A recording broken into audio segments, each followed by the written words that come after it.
is happening this 30th of November. Okay, where it comes from many industries. Alright, I sebenarnya nak minta one of your friends distribute flyers juga while we boleh. Alright, so I bring in flyers and you guys boleh check on our flyers here. Okay, dekat sini we have a lot of industries. Ada Big Fours, ada bankings, ada conglomerates, ada L'Oreal. So those yang nak try, tengok what are the brands from L'Oreal. Sebab under L'Oreal kan ada banyak, ada YSL, ada Giorgio Armani. So you guys can just go there and see what are the brands yang diorang buat. Alright, okay. And of course we do a lot of like macam engagement juga with the students. Okay, last time we bring in Kazana to UKM. Alright, and then we have a lot of other industries lah yang kita bawa companies to UKM. Okay, alright. So, are you guys excited for today's agenda? Okay, dah ready ke note semua? Okay, let's go. First thing first, okay, let's do ice breaking. Okay, I nak one student perempuan, one student lelaki. Okay, volunteer. We have Amira, we have Faiz. Come, introduce yourself, your name, which course are you in? Okay, hello, Assalamualaikum. Saya Faiz Bin Wazi. Saya daripada kos Sains Nuklear. Wow, you have a lot of your supporters here. Alright, okay. Hai, Assalamualaikum. Saya Amira binti Muhammad Zaki. Saya dari kos Fizik. Right, okay. Okay, each of you, please share fun things about you yang you rasa everyone should know. InsyaAllah kelakar. InsyaAllah, yeah. Love it. Itu je kot setakat ni. Okay, baik. Friendly kot. Friendly. So are you introvert or extrovert? Ambivert. Ambivert. That would be great. Alright. Okay. First question. Actually, it's just a question je lah. Okay? Because kita pun tak banyak masa. Alright. What's your favorite colour and why you suka colour tu and how you integrate you punya colour tu dengan you punya personality? I think I like white because white nampak soft, nampak kind, nampak baik, and that is why today I pakai white, kind of white. Right. Okay. I love white so much. How you gonna, if let's say you been interviewed, so how you gonna correlate that story tu with your personality? Tell me more about yourself with that color. For me, white. There's no right and wrong answer, okay? It's just shoot. Bagi saya, kalau saya pakai white, most of the time, people akan lebih berani untuk approach. And since saya pun cakap tadi saya friendly, maybe friendly, saya pun lebih mudah untuk bercommunicate. Instead of pakai macam dark colours, people might be macam, takutnya dia ni, macam tu, maybe lah. Wow, mesti siapa yang suka dark colours to know, I'm not that. Okay, alright. Okay, alright. So your friend? Hello, saya suka hitam. Oh. Okay, are you ready to fight? Okay. Cepat. Sebab simple. Nampak? Oh. Simple and then dia nampak. Betul? Dia nampak elok sikit. Nampak guru. Nampak hello. Okay, alright. So how you gonna say that in your, how you gonna describe yourself with that colour if let's say the interviewer asks? Garang saya garang.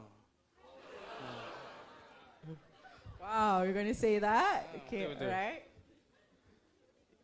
Garang baik. Tapi tak tahulah. Itu je kot. So that's how you're gonna tell the interviewer lah? Yes. Okay, alright. Thank you, both of you. Okay, it's very supportive lah, you guys. Love it. Okay, alright. So the reason why I'm asking this kind of colors kan, sebab most of the student and most of the interviewers, they will have those assessments. Okay, like macam what is your favorite color? Okay, nanti dia akan tanyalah, okay, please explain why. So these are one of the example lah, alright? Okay, so I'm gonna share with you. So basically this is a few colors. You guys can just take a picture. If let's say you guys not sure, your favorite color sometimes blue, tapi you don't know how to explain it. Contoh, for example, your friend here tadi, Amira, okay, dia suka white. So white, it implies what? Okay, it implies it's a clean, simplicity, innocent, honest. Alright, so maybe you can tweak it a bit, make it more spicier. Alright, what is white is all about during your interview ke, or let's say you have assessment ke.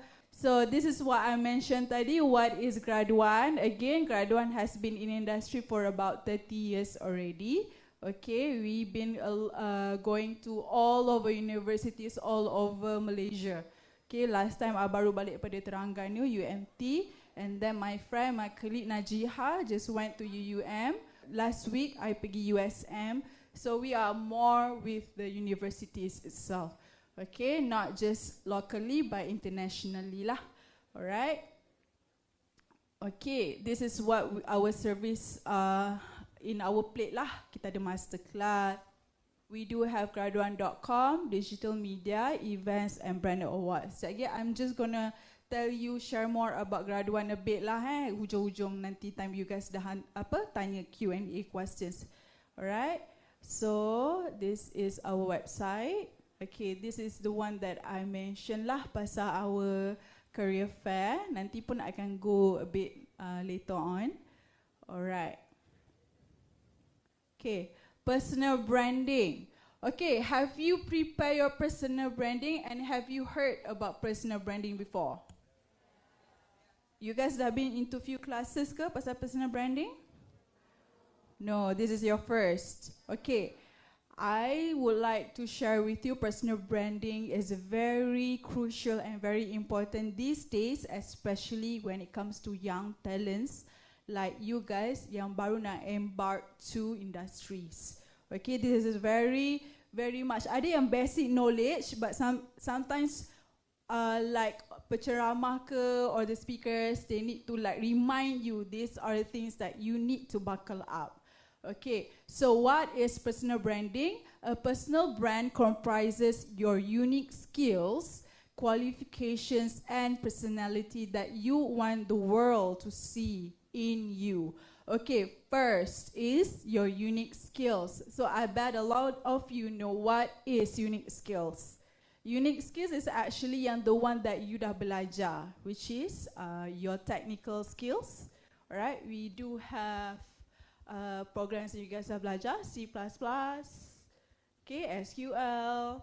Alright, these are the technical skills. Okay, what about your soft skills? Soft skills is your interpersonal skills. Alright, for example, you punya project management skills, leadership skills. So all of these things, you need to list it out. Okay, and then we're moving on with the qualifications. So what are the qualifications that you guys dah earn? For example, any certs, alright, e-certs, or any programs that you guys has certs, yang you guys join outside UKM. That doable. Okay, alright, and then personality, you need to overshine you punya personality. For example, Amira, your friends here, tadi dia share a bit about dia punya favorite color. Alright, so these are things you can bring in the character when you go to industries. Alright, you can be like ke depan. Alright, these are things that you need to buckle up. I saw a lot of students, young talents right now, they are very takut, very scared to volunteer. That's the reason I test you out tadi, siapa yang nak try. Okay, alright, so these are the right time for you to try it out during your time dekat UKM. Okay, alright. Okay, how can you start building your personal brand? The first thing first is follow your passion and start with your personality. Figure out what you are interested at. Okay, apa yang you suka, apa yang you dah belajar along the road dekat UKM during the FST, you belajar dekat sini. So apa yang you suka? Alright, apa yang you, contoh for example, you suka C++ ke, alright, you suka buat benda tu, UI UX ke, I don't know, maybe some things that you have learned throughout your time you belajar dekat sini. So these are the things that you need to identify. Alright, fun fact about me is that dulu I belajar IT, but now I am no longer IT talent. I divert myself to event management. It's very jauh. Alright? Because I find myself doing events dekat zaman UITM dulu, and then I jump to Petronas, and then moving forward with the government agency. Alright? So I buckle up a lot in events management. If say you want to jump, yes you can, but you kena cari apa yang you minat. Okay? Try selam. Okay, dive in. Okay, and then your strength and weaknesses. Okay, I know a lot of you don't know what is your strength as of now yet. But apa yang you dah belajar and you rasa macam, oh, I dah boleh dapat 4 flat dah in this subject. For example, buat events, organize events ke, ataupun you buat mathematics ke, something that you know, oh, this is just in my portfolio and you boleh share with your industry. Yes, by all means, that is your strength. You dah boleh dapat. That is number 1. Okay, number 2 is your weaknesses. Okay, I always ask students to always list it out. Your weaknesses. For example, siapa kat sini introvert? High up. Siapa lagi introvert? I nak tengok. I tahu introvert dia kan macam ni. Kalau extrovert dia macam ni. Kan? Itu one of the example. Okay, siapa introvert? Saya. Okay, siapa ambivert? Oh, okay. So a lot of you is extrovert, yeah? Extrovert, is it? So, you guys extrovert? Tak juga. So, you guys which one? Tengah-tengah, which is ambivert, right? So, ambivert is in the center. You choose your group with who you nak mingle. Alright? That is okay. Tapi let's say, if the company campak you pergi one group dengan CEO, takkanlah kau nak duduk je macam tu, duduk, lepas tu makan, orang bagi teh tarik, minum. Sometimes you kena blend it, okay? Alright, sometimes you kena ke depan sikit. Okay, alright. And then weaknesses, back to it. So basically weaknesses ni, if let's say you have any sort of like communication skills ke, lack of communications ke, you takut ke, alright, and also your course you susah nak buat accounting ke, for example, alright. So these are things you need to list it out and improvise. Okay, alright. And one word that describes you best and unique interests and talents in a particular fields. So this is what I mentioned just now. If you know anything that related to your strength, so by all means, you letak lah, you punya ni. Okay, SWOT analysis. I always advise students to take out a piece of paper, one blank page, and then you buat like cross T tu, okay? And then you buat strength, weaknesses, opportunities, and threats, okay? So what are the strengths yang you boleh contribute to the company? What are the weaknesses and yang you ada and how you can improvise that? Opportunities. Contoh you FST, kerja apa you boleh pergi? Alright, these are things that you boleh tengok dekat dalam you punya kalau you nak pergi career fair ke, you boleh juga survey around, okay? You punya course ni boleh pergi ke mana? And then what are the threats that you face? Struggles yang you nak pergi cari kerja, alright? you susah dapat knowledge ke, information ke. So how am I gonna go there? Alright? Okay, you guys know what is SWOT analysis kan? Yes. Kan, dah habis bateri dah. Tadi 90, laju turun 30. Alright, okay. So, these are the things that you need to tengok, okay? SWOT analysis. Okay, alright. How can you start building your personal brand? By growing your social footprint. Okay, siapa kat sini ada LinkedIn?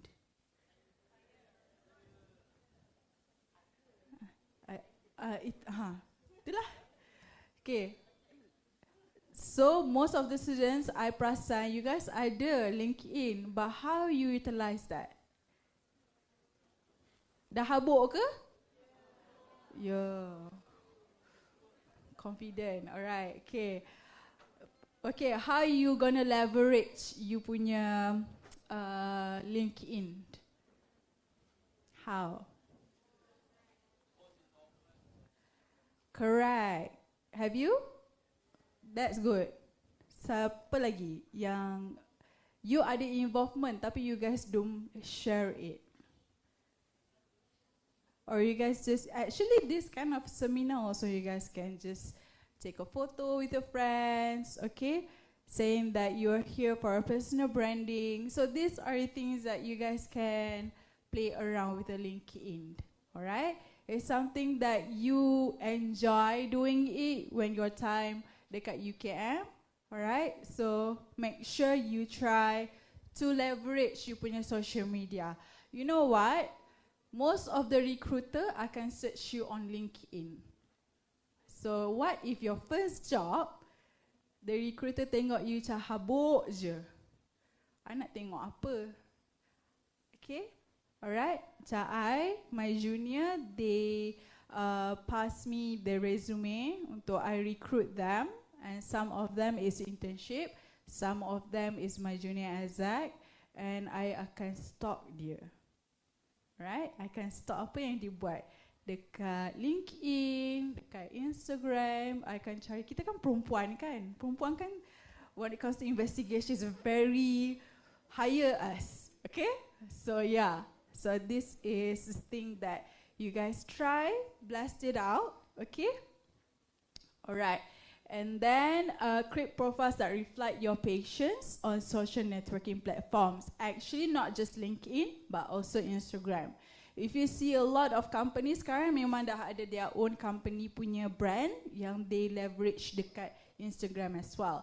Okay, dekat situlah diorang post IG story, dekat situlah diorang post about their projects. So these are things that you need to tengok. Alright? Okay, let's go. How can you start building your personal brand? By living your brand, okay? So, okay, people don't initially buy into a brand, they buy into a person. Okay, macam you, sometimes you go for a brand, right? For example, perempuan suka pergi brand yang high quality, but bila dah splurge, after 1 year still tak boleh, it's torn. Okay, same thing goes to us. Of course, we want to cari orang-orang yang very talented, yang what can you bring to the table, what you can offer. Alright, some students, time interview, I nak this gaji ni, I nak work flexibility, 1 hari je nak masuk office, 4 hari nak work from home. Okay, but apa yang you guys boleh bagi? I can give you that, but what can you give?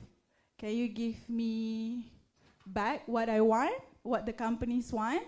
So you kena fikir benda tu. Alright?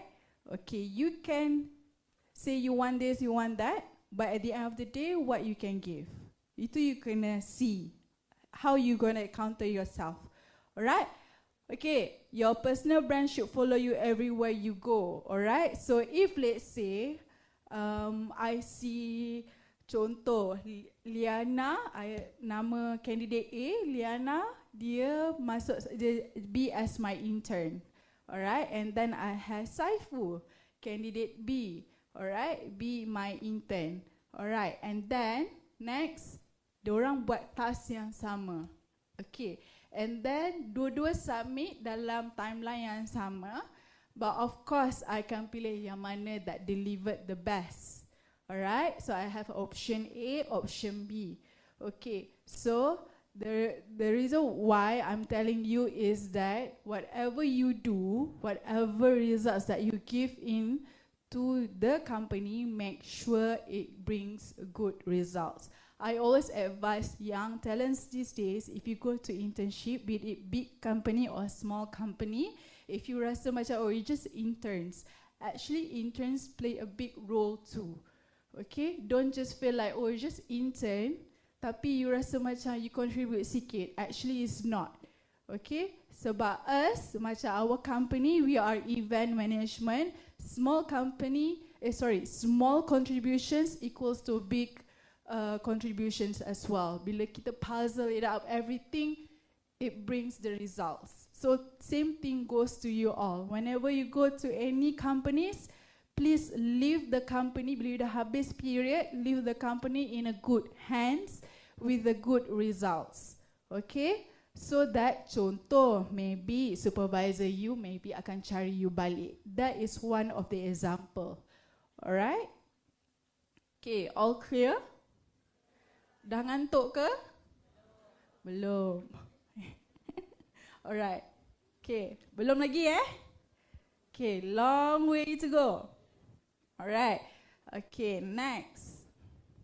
What can you do from now on? Okay, apa yang you boleh buat start from now? First is develop a clear plan. You kena tahu plan you once you dah keluar. Alright? In fact, you boleh dah start crafting before you pergi intern. Okay? Okay, who are you? Okay, apa yang you nak jadi nanti? Okay, second is what do you want to be known for? Okay, kalau you dah pergi intern nanti, orang akan known you as what? Okay, and then who is your target audience? Company mana you nak pergi? Okay, and then the last one is what problem does your product or service solve for your customers? What are the services yang you boleh bagi dekat that companies? Okay, these are things that you need to look at. Faham tak? Faham ya? Faham? Okay. Okay, second one is create a great profile. Okay, first, crafting a compelling narrative about yourself that highlights, this is what I mentioned, your strength, achievements, your unique qualities. So these are things that you need to buckle up. Alright, your resume tu sebenarnya you dah kena tahu dah apa yang you kena letak. You guys are prepared ke resume? Semua okay? Okay. Okay. Alright. And then, okay, it includes summary, biography, experience, skills, education, okay, and etc. lah. So like you said, you dah pernah buat resume, so I hope it should be okay lah by now, right? Sebab you guys nak pergi intern. Okay? Alright, the third one is create a content that packs a punch. So, of course, you punya resume, you punya you punya content that you post in the social media, semua kena ada something that hit. Okay? Alright, not just saja you post shalalala, just feel like want to post. Okay? Something that everyone can learn from your postings. Okay? Alright. And then what kind of sharing that will resonate with your target audience? How can you create a positive impacts to your postings? Okay? What can you do to share your knowledge to your audience? So these are things that you need to check. Okay? I always advise young talents, okay, kat luar sana, whenever you post something, make sure bila orang baca, dia rasa impactful. Not just, I think it's not bring benefits to them, but also bring benefits to you. This is what my dad told me. Every morning, whenever I nak share with the students, I can share something very impactful for you guys. Okay, something that not just for me, but for you. Okay? Alright, so same thing goes to you. You nak share you punya content. Okay, make sure you share it and everyone can learn at the same time. Okay, kita share kita punya knowledge. Something that everyone will appreciate you one day. Okay, next is stay consistent. It is important to remain consistent. Posts should be aligned with your brand values. Okay, alright, I think this is something that I dah touch, but make sure whenever you nak post something, stay consistent. Okay, jangan macam, okay, I dah sign up LinkedIn, okay, 1-2 je lah, saja nak test. Okay, janganlah buat macam tu. We have a lot of postings that you guys can share. Okay. Okay, the fifth one is embrace networking. So, networking is more significant than few years back, especially you are COVID students. Are you a COVID students? Okay, alright. COVID students is basically you guys. It's kind of hard and struggles for you guys untuk go for events dulu lepas betul-betul endemic. Okay, sekarang ni bila you dah dapat, I think some of the students a bit culture shock because you guys kena do networking, kena keluar. Sebab time university dulu, you semester 1, semester 2, you guys feel like you guys online je kan, tak keluar, right? So this time around, bila you have to go to events, it's a bit culture shock. You kena pergi jumpa orang high level, okay? So this is something that you kena belajar buat. Okay, networking now is not about you just pass your resume, but also building a relationship with the companies. Okay, I always ajar student I macam tu. Jangan just drop you punya resume, but just go extra miles with that one particular person. You nak tangkap that HR, you just go. Okay, jangan macam, oh I nak drop resume. First thing first, don't you ever just say, oh I nak drop your resume, boleh? No, okay. Dia ada dia punya bahasa dia. Okay, which is, hi, I would like to know more about the positions that are available in yada yada yada company. Don't just like, nah, resume. No, it doesn't work like that these days. Okay, dear HR, they will receive a lot of resumes in a day. Okay, not just one, not just 10. Trust me, big companies lagi banyak resume they need to cater. Alright, for example, I give you one company, they will check your resume, especially a big one. Okay, I nak tanya you guys, how many seconds they will check your resume basically? 6. Lagi? Lagi? 3 seconds, 2 seconds. Okay, sebenarnya lesser than 6 seconds. Okay, the way you put your education, the way you put your professional summary, alright? So actually, I will go extra miles lagi about this topic, but I think we'll just stick with this. Alright, tapi if you guys nak ask, you can ask me at the end of the session. Okay, alright. So this is networking punya topik lah. Alright, then next is you need to learn from your competitors. So always I ask students, okay, if you ada you punya own and orang yang you suka or admire, cara dia bekerja and what not, or your friends and you rasa macam a frenemy to you, that you feel like, oh macam mana dia pergi jadi boleh masuk Petronas, for example. Masuk Petronas kan is a bit hard. So how dia buat benda semua tu? So you just go to their profile, analyze their profiles, okay, their LinkedIn ke, alright, and then identify key elements, evaluate their contents, okay, macam mana dia share it out, understand their positioning, okay, daripada intern jadi junior exec, daripada junior exec dah jadi senior exec jadi assistant manager, macam mana dia boleh naik.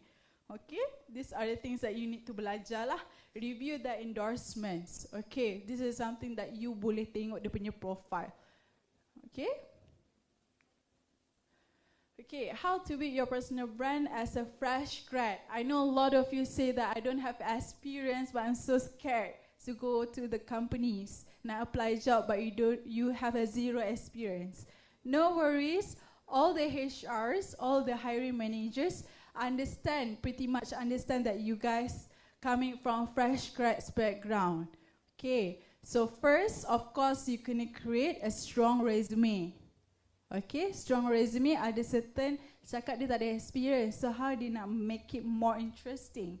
By what you have done during your time dekat UKM. You jadi president ke? So that one shows that you have leadership skills already. Okay, if you jadi bendahari ke? Okay, these are the things that very interesting to the HR's eyes. So you boleh articulate that stories. Okay, and then second one is promote yourself but don't oversell. Okay, I already buat C++, I advance. So how bila I dah hiring, dia beginner. Don't, okay? It's very embarrassing. Okay, and then LinkedIn, career fairs, networking, and also career engagement. Please, if you have any opportunities to go to career fairs, please go. Sebab, like I said, you are a COVID student. You kena expose with this kind of events. You kena jumpa dengan not just orang UKM, orang sebelah kawan you, kanan kiri, no. You kena jumpa outside. Dekat outside tu lagi besar dia punya info. Okay? Alright? And then be consistent, show up and share. This is what I mentioned just now. Be consistent in posting a lot of infos about you, what you have done during your time in UKM. Okay, and build relationship. Build relationship with companies. It doesn't take 1 day or 2 days, okay? It takes months, it takes years for them to hire you. Macam you dengan girlfriend you lah. Okay, of course, kalau you nak jadikan dia girlfriend, nak jadikan dia isteri, it takes 4 years for you to build that trust. Betul tak? Right, same thing. So benda ni sebenarnya pattern ni dia sama je, it's just that in a different shades. Okay, so how you gonna do? Pergi dekat companies tu, alright, and tackle dia. Okay, sama je.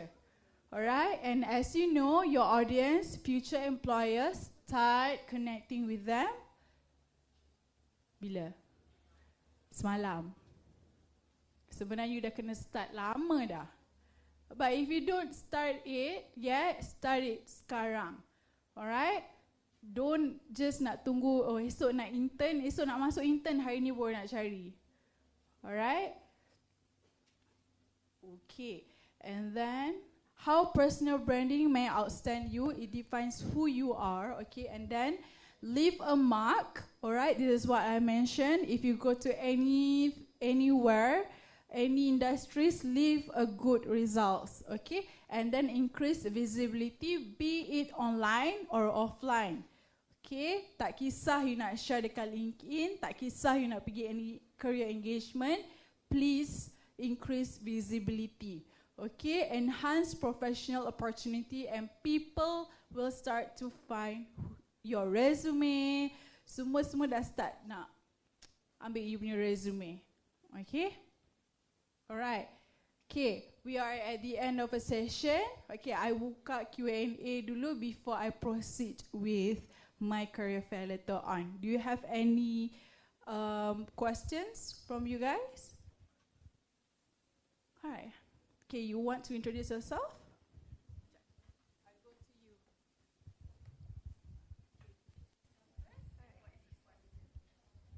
Hello, Assalamualaikum. My name is Alisa. I'm in my final year in physics. So my question is during the interview with the panel. Alright.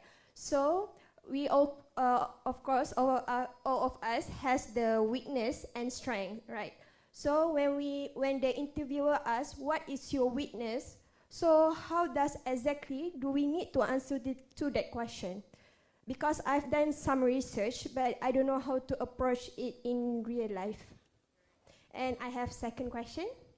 Okay, so my second question is, if you have too much of achievement, but not me, I just answer like too much of achievement, what should I put in the resume to make it like in one page, so that easy for the HR to review your resume? Right. Okay, are the questions that a lot of students ask, how to answer your weaknesses. Okay, sebenarnya this is a very tricky, but I love this question actually. All right, so tell me more about yourself and what is your weaknesses. So, example, I bagi you example. My name is Hanis and my weaknesses is I like to overthink. All right, so bila you overthink, you tendency untuk fikir a lot of options, right? So this bring option A, what are the results? Option B, what are the results? Okay, so you kena play around with your weaknesses. There's no direct answer to it, but I also don't know what is your weaknesses, but these are the examples of the weaknesses that you boleh tweak it a bit. Alright, I'm overthinker. Alright, so I love to think a lot, but I believe that these weaknesses will actually give some sort of results to your companies. Alright, so you kena pandai pusing. Okay, this is a critical thinking that you kena think lah. Alright, kalau you tak reti ke apa ke, you rasa macam, oh I have this sort of weaknesses, so I don't know how to tweak it. You can always do research with the jawapan. Alright, but actually if I were you, I always put my personal touch of answers lah. I just do research tapi I tweak my own based on my answer. Because sometimes if you tiru sebiji-sebiji, it doesn't come with a heart, you know. So bila I interview students, I boleh tangkap if let's say they just hafal, alright, it doesn't come with their soul. Okay, so try to tweak your personal touch. Okay, you want to see what you can bring.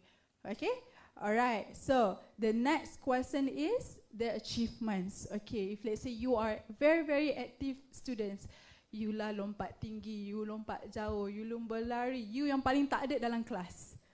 Alright, okay, so you are very active students, so you don't know what are the achievements that you want to put. Okay, I always advise students, pick something that related to the one that you want to apply the job. That's number one. Number two is pick up the things that very recent. Okay, make sure it's 5 years latest. Okay, and third one is the things that very impactful to your resume. Okay, for example, it shows you punya leadership skills. Okay, it shows you punya roles. Okay, you punya skills you. So bila interviewer tanya, what are the other skills that you want to tell us or share with us, you boleh bagi tahu any other achievements yang you tak tulis dalam resume. Okay, nampaklah you tak koyak situ kan?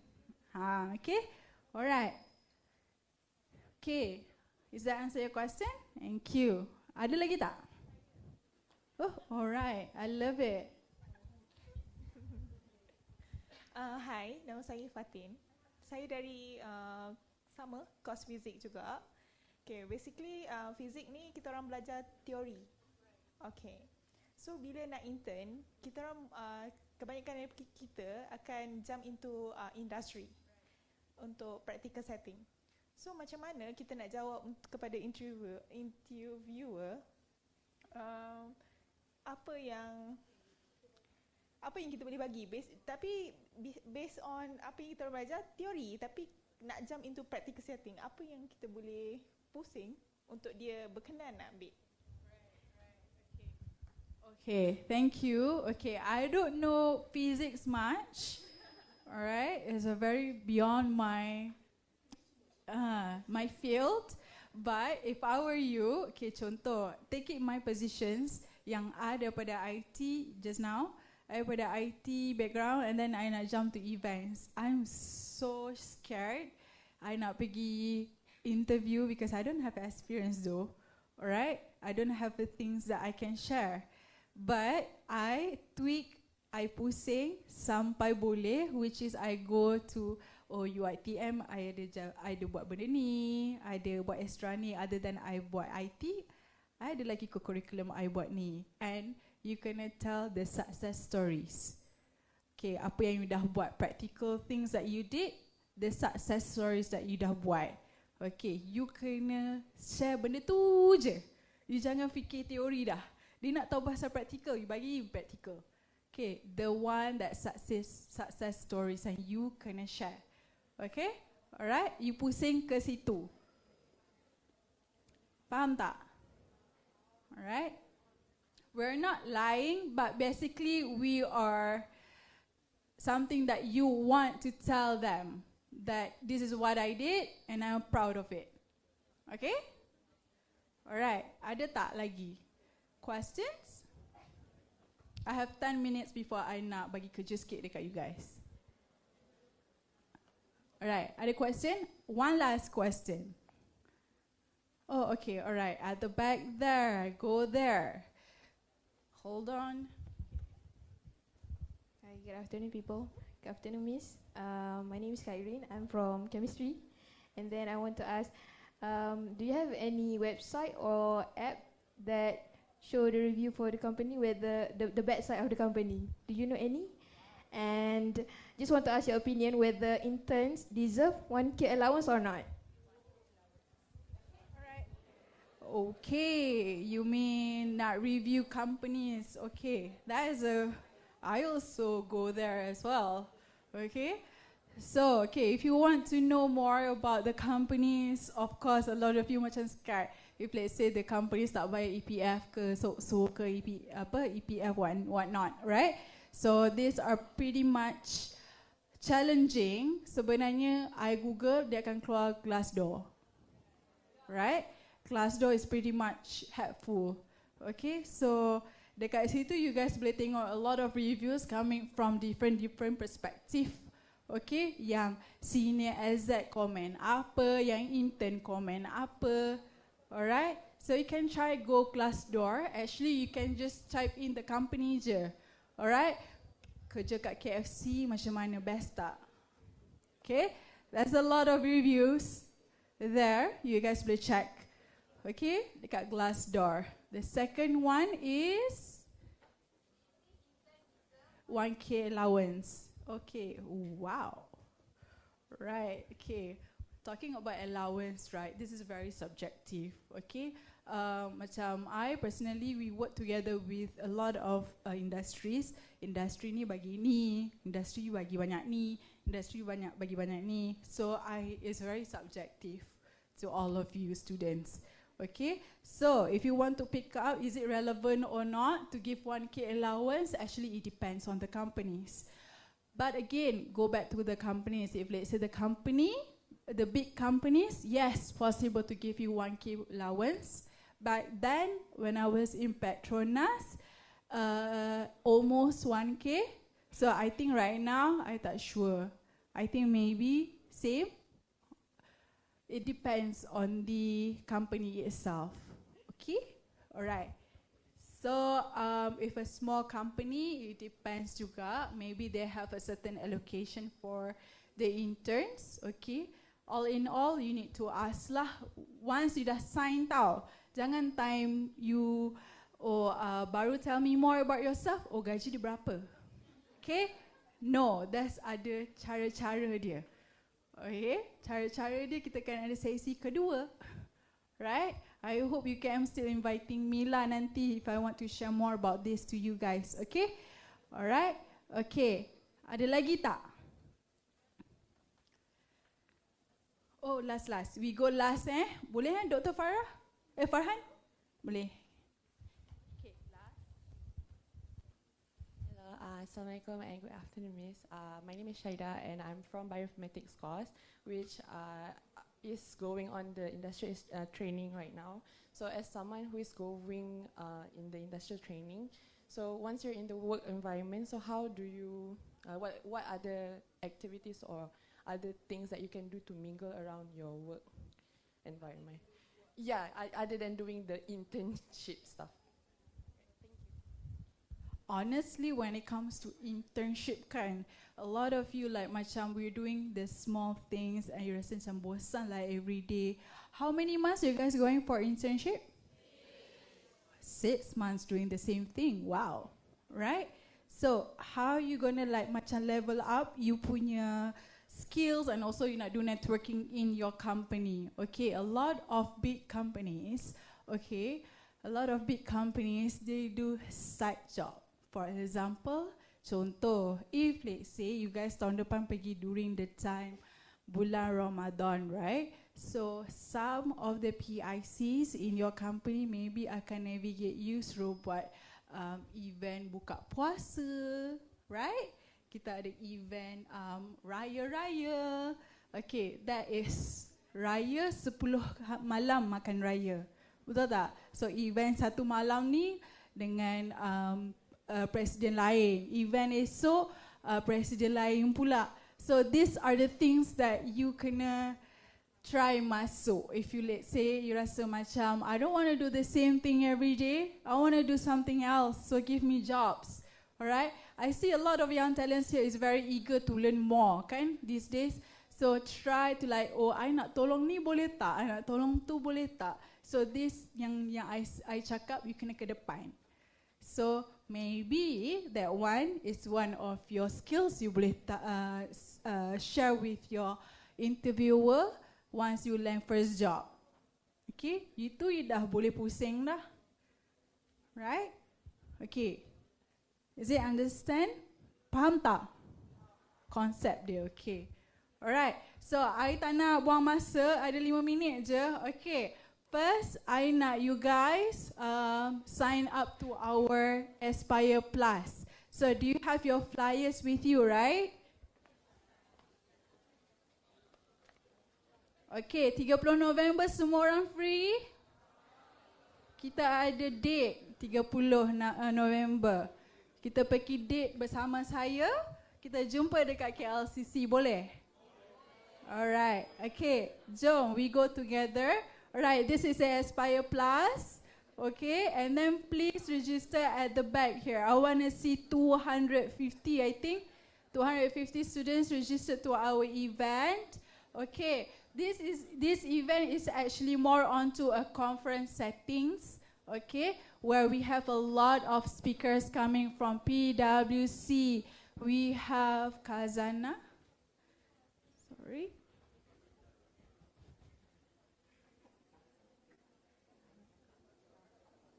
Okay,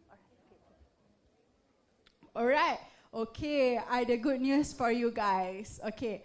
Okay, first sign up dulu, baru I share. Okay, alright. So, Aspire Plus. This is more onto a conference setting. Okay, conference setting and dia ada morning session, dia ada petang session. But concurrently ada career exhibition. Remember I told you you kena buat networking, right? Okay, you janji dengan I you nak buat networking, betul tak? Alright, you kena embark you punya personality. Please, this is the right time for you untuk pergi. Zaman IUITM dulu, I don't have this kind of opportunity sangat. So, I nak deliver this to all the young talents out there. This is the susah nak dapat like macam networking session. Networking session kita yang ada dekat sana is Khazanah. Okay, siapa nak intern dekat Khazanah, make sure you guys go to our career fair lah.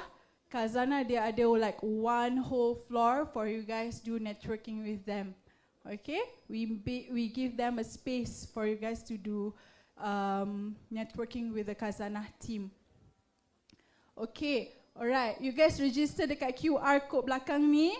Okay, I give you time, which is we don't have much time.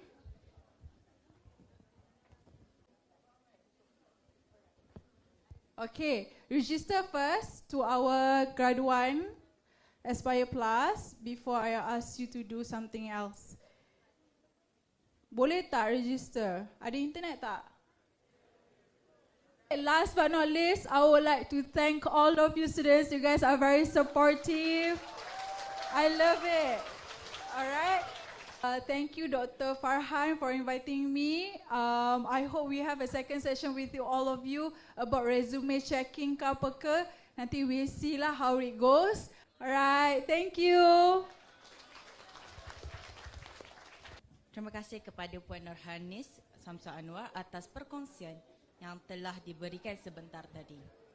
Tanpa melengahkan masa, saya menjemput Puan Eileen Loh dari syarikat Great Eastern untuk memberikan perkongsiannya yang bertajuk Are You Financially Literate? Majlis dengan segala hormatnya mempersilakan. Good morning, students of UKM. How are you all feeling this morning? Great. Oh, that's good. How many of you participated in today's run? Berapa orang? Semua? Oh, it's okay. No wonder you all nampak sangat relax je kan? Tak ada muka merah-merah, panas. So go for the run another day. Okay, let me introduce myself. I'm Elaine from Great Eastern General Insurance. Today, I would like to share with everyone a topic on financial literacy. So are you excited? The day comes when you earn your first salary. Yes? Okay, good. Let's learn together how to manage our salary.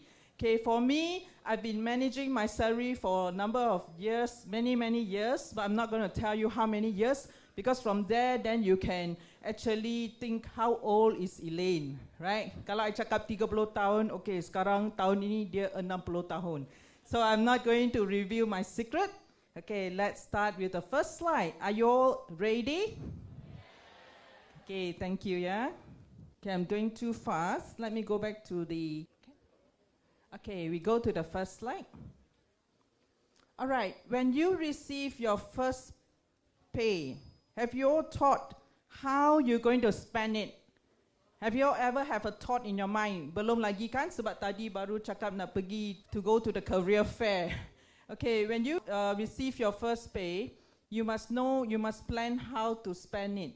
Okay, so the habit of managing your money is more crucial than the amount. Maksudnya, ia lebih penting kan? Like how you're going to spend your money rather than how much you're getting. Okay, so anyone can share with me what is financial literacy? Okay, this is a very important topic nowadays. Okay, in Malaysia, we would like to have all youngsters to be very well versed. You have the skill and knowledge on how to manage and spend your money. Okay, Malaysian youngsters. Siapa Malaysian youngsters ini? Semua? Oh, bagus. So, siapa yang tak angkat tangan itu berumur 50 tahun ke atas? Kan?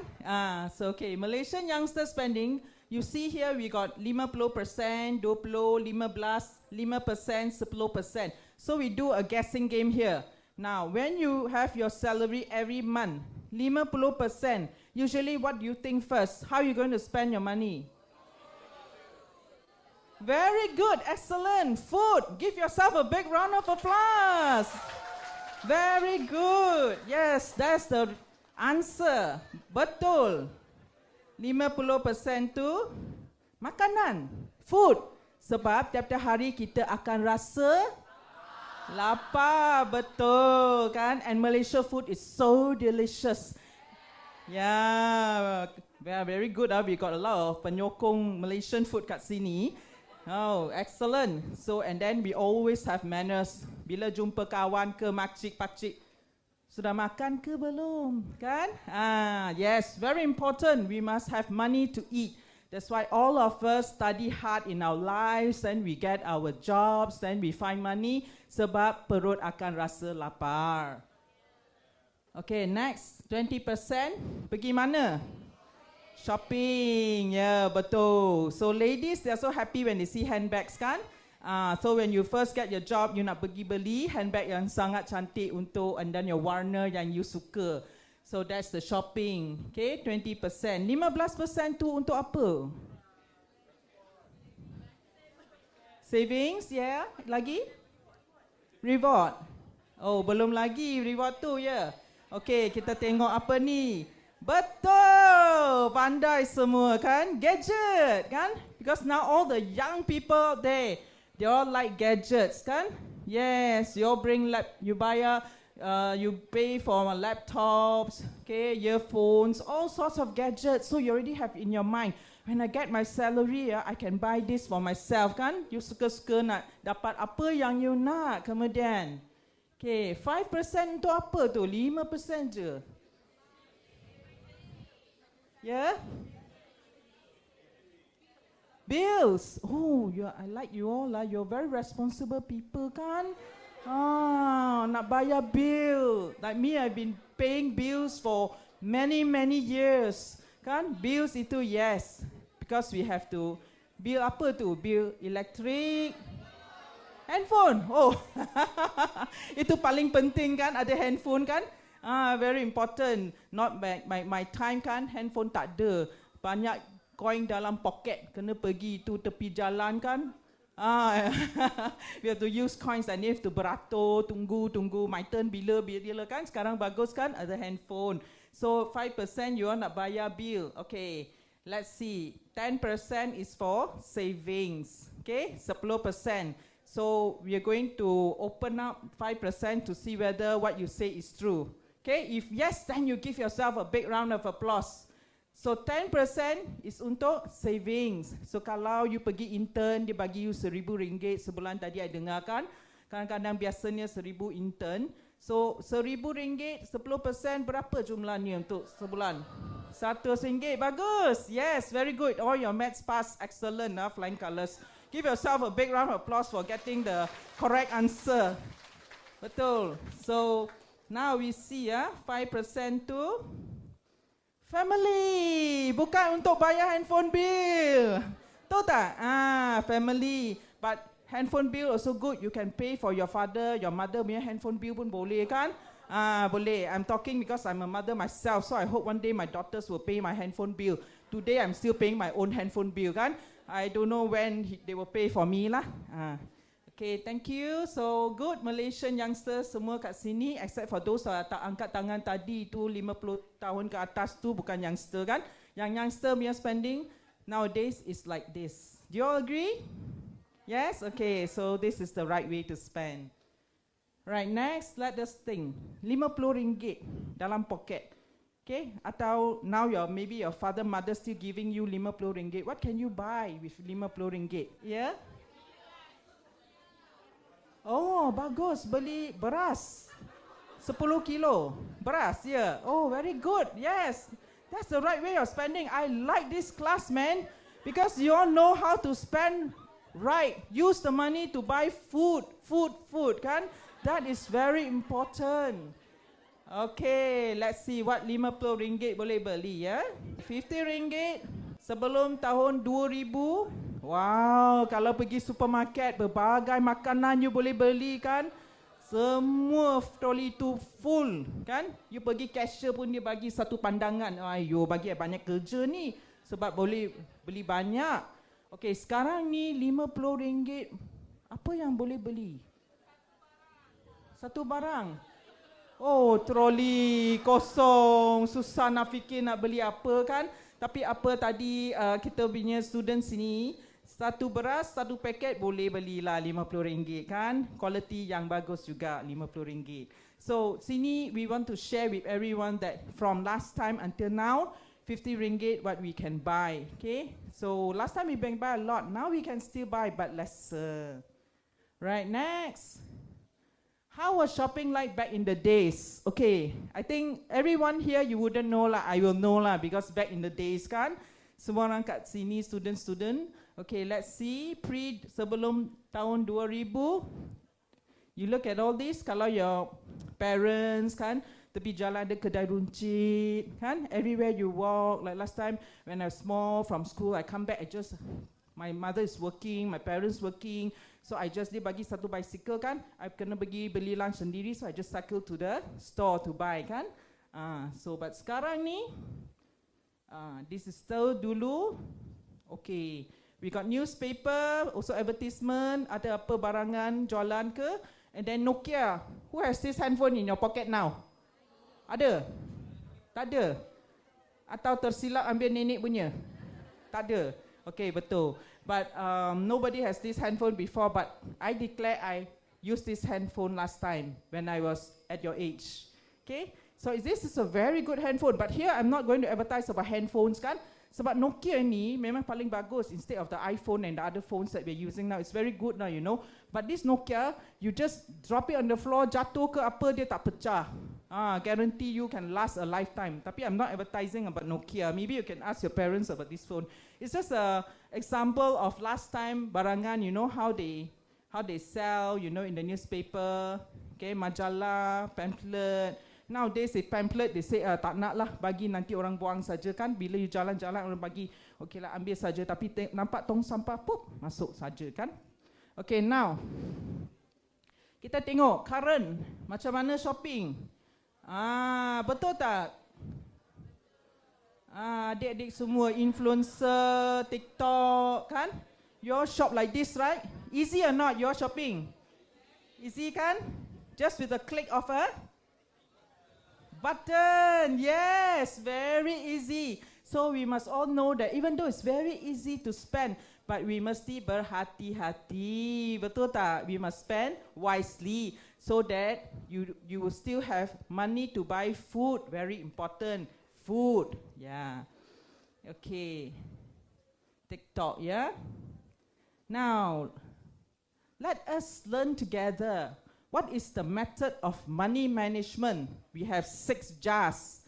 All right. So you're excited to know what the jar contain or not? Excited, ah?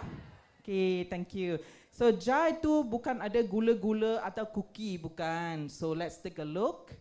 Okay, the first jar, 50%. Okay, so tadi semua dah jawab betul. Is untuk makanan, untuk necessary things that we must buy. For example, food, transportation, utilities. Tadi bayar bill kan, itu memang betul. Rental, ada yang adik-adik datang dari jauh ke outstation belajar kat KL, so you need to rent.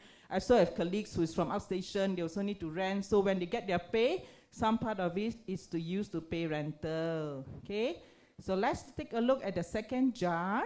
Okay, this one, 10%. Financial freedom. So very happy kan? Freedom maksudnya when you think about freedom, you can spend as what you like. Oh, sangat happy ya. Okay, very good. Because you bagi jawapan semua betul tadi ya. Betul. So freedom, you can use it to build your wealth atau you nak invest or for emergency. Okay. Alright, the next jar that we're going to take a look is long-term savings. Tadi kita cakap, kalau 1,000 kita save, berapa ringgit sebulan? Yes, bagus. 2,000 berapa? Yes, very good. So we all work hard, then you work hard, you get your savings. Okay, so long-term savings, you boleh beli rumah, you boleh beli kereta baru kemudian kan? Ya, dan kereta baru I can hear by the students, the boys, they like to buy car, they're very excited, right? Beli kereta baru. Okay, satu jar lagi. 10% untuk education. Okay, education tu nanti kita punya UKM student kat sini dia cakap, education kita sudah, you know, graduate. Tapi it's not like this, you know. For example, personal growth. 10% education, okay? So after you graduate also, kemudian, then you also would like to take maybe in future your masters, right? Maybe a doctorate. Yeah, so it's good that you save and then you can further grow your education. Okay, and then the next jar, the last one, this one everybody very happy. 10% is for you to, yes, play. Wow, very happy kan?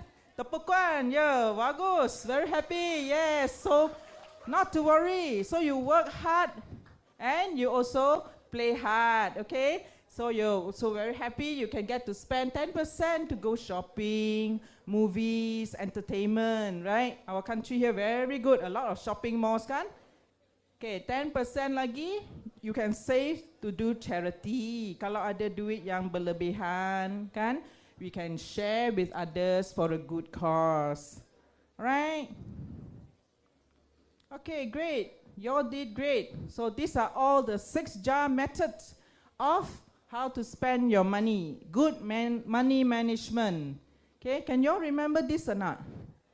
Can, If not, can use your handphone to take a picture so that in future you can refer to this when you get your first salary.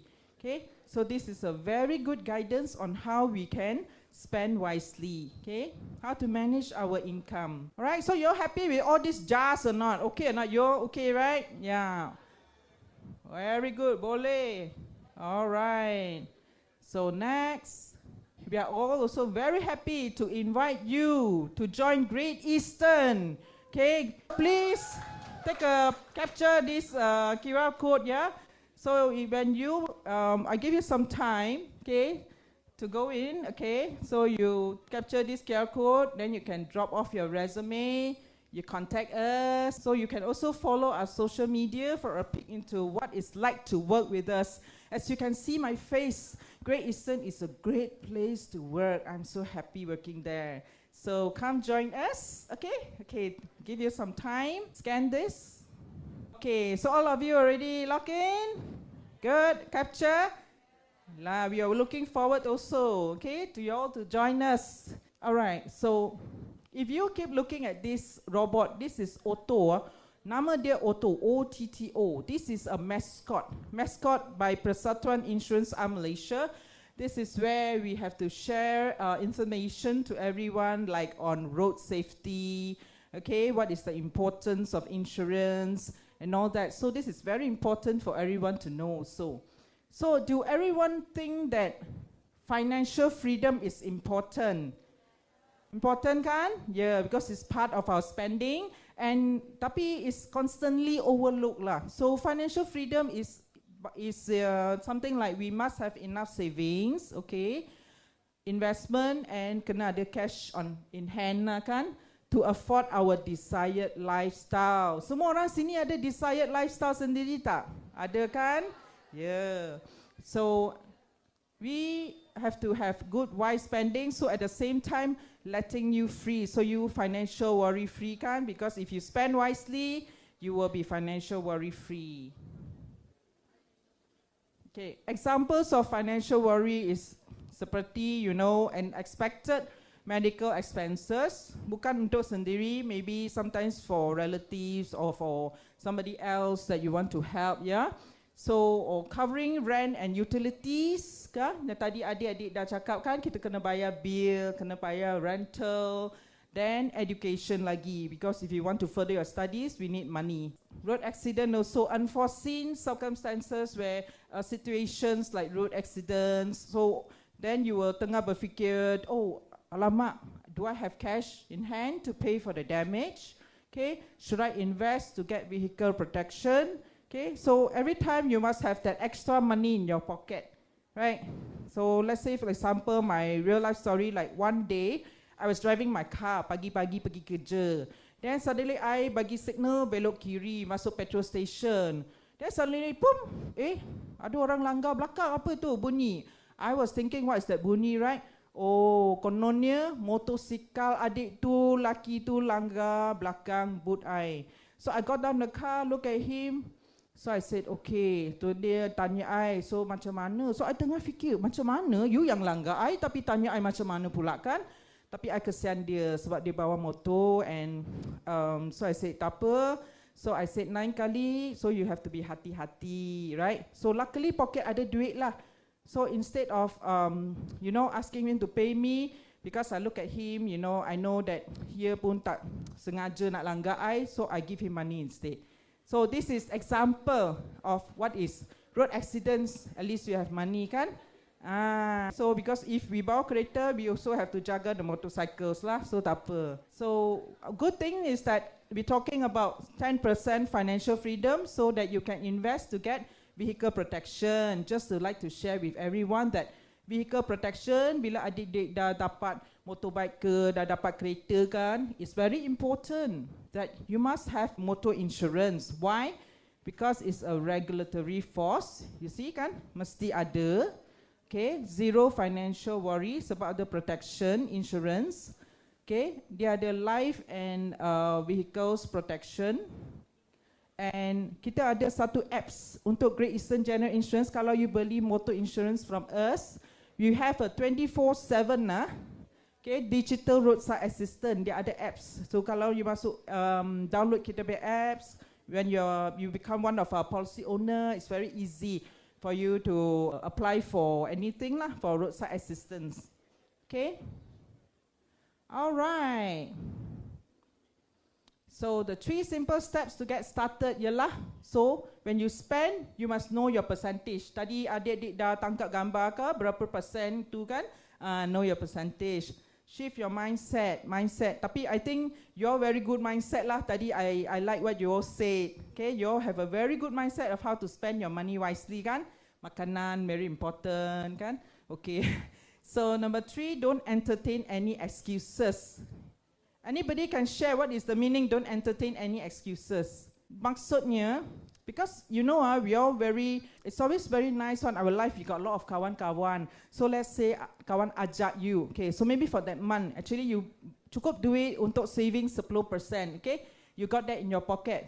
Tapi kawan ajak you go for something expensive, pergi cafe ke, sekarang kan, like my daughters, they ask me, Mami, we go to this cafe, I see online, very nice, you know, a lot of people like, you know, then berapa itu orang like, so kita pergi sana try.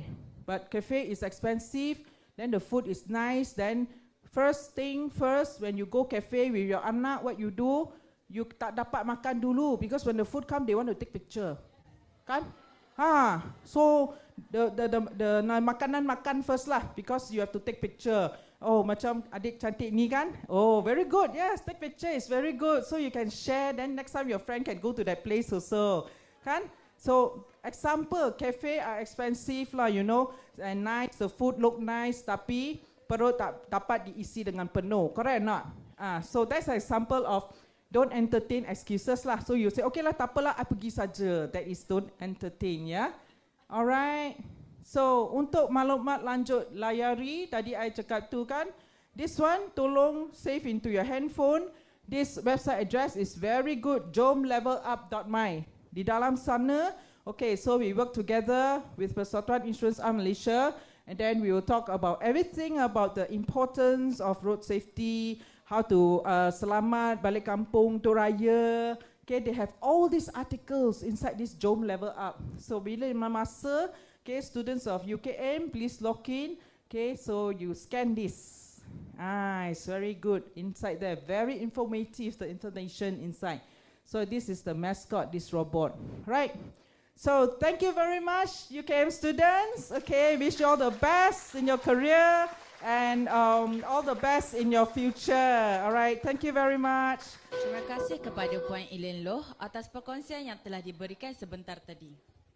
Bagi menghargai perkongsian yang telah diberi oleh kedua penceramah, majlis menjemput Yang Berusaha Dr. Nur Farhan Muhammad Asad untuk menyampaikan cenderamata daripada pihak Fakulti Sains dan Teknologi. Majlis menjemput Puan Nurhanis Samsul Anwar untuk menerima tanda penghargaan daripada pihak fakulti.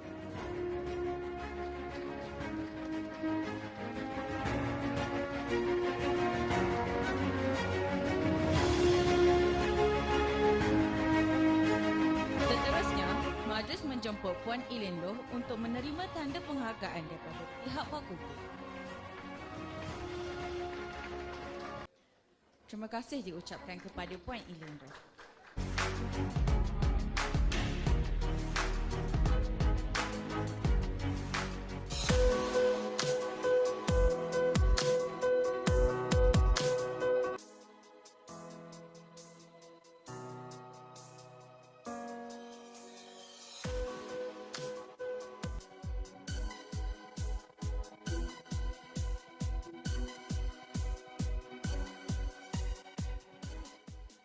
Hadirin sekalian, bagi meneruskan majlis kita pada hari ini, saya menjemput saudara Nick Daniel Lee untuk mengetuai program Bual Bicara Alumni pada hari ini. Majlis dengan segala hormatnya mempersilakan.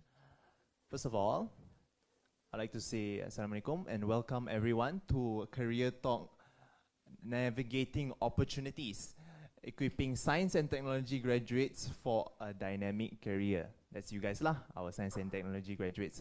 So for our forum for today, we have invited 4 esteemed panelists, as you can see in front right here. Give them a round of applause. All right, so we have invited 4 esteemed panelists to come forth and part us with their wisdom. So without further ado, I would introduce them to you guys. He is a chemist turned strategist. Okay, started his career job at Pharma Niaga. He then turned into boutique consulting. So for your information, boutique means specialized, right? Boutique consulting in healthcare and construction. Then after that, he turned into lubricant and transformer oil company, and he transferred into Deloitte as well. And right now, he is currently working as the strategic executive in Petronas. So give a round of applause for Mr. Lukman.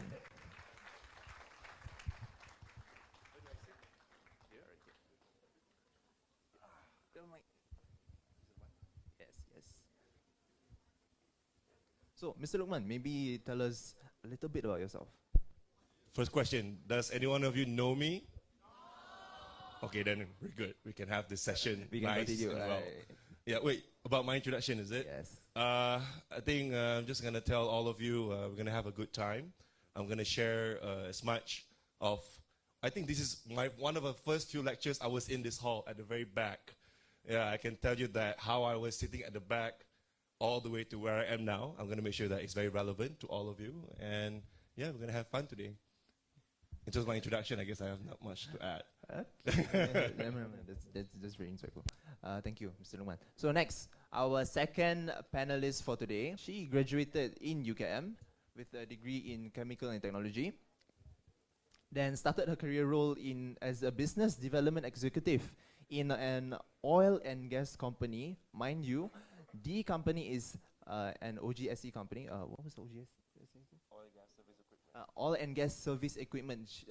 Her company, Elsa, yes, Elsa from Frozen, is the top 100 oil and gas service company in Malaysia.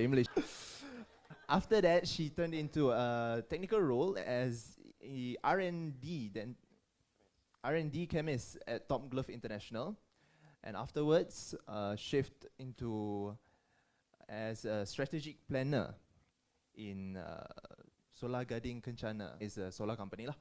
And right now she is working at Deloitte, which is the biggest financial service company in the world, right?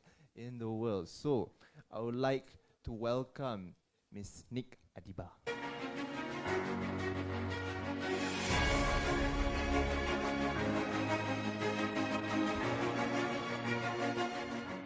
So, Miss Nick Adiba, anything you would like to introduce a bit about yourself? Hello, hi, Assalamualaikum, and good afternoon, everyone. Thank you so much for coming. I think thank you so much, Nick, for the kind introduction. I just wanted to add that today we're going to share with you the career path and journey that we have ventured into and we have experience with. I think based on the career trajectory explanation by Nick, my career path is quite diverse.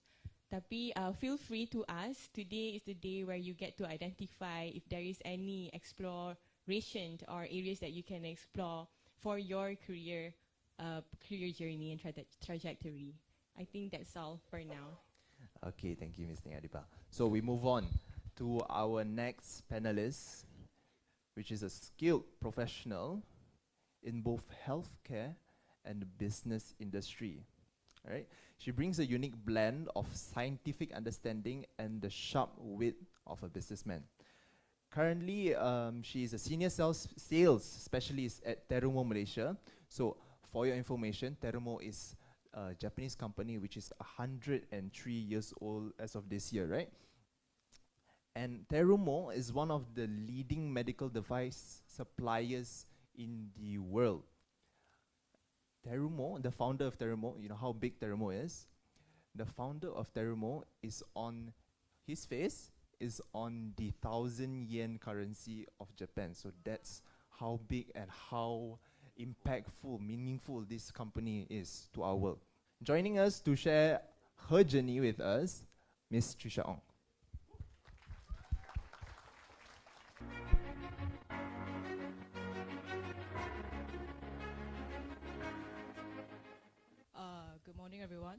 So like Luman, I did have classes here in this hall as well, back in my undergrad days.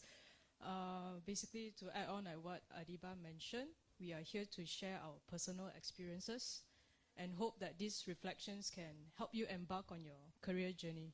Thank you. Thank you so much, Ms. Trisha. And for our last and fourth panelist, she's currently a geoscientist at the biggest exploration and production company, which is ExxonMobil, Malaysia. Might I add, she also loves to do a lot of traveling. A round of applause for Ms. Sanggit Kaur.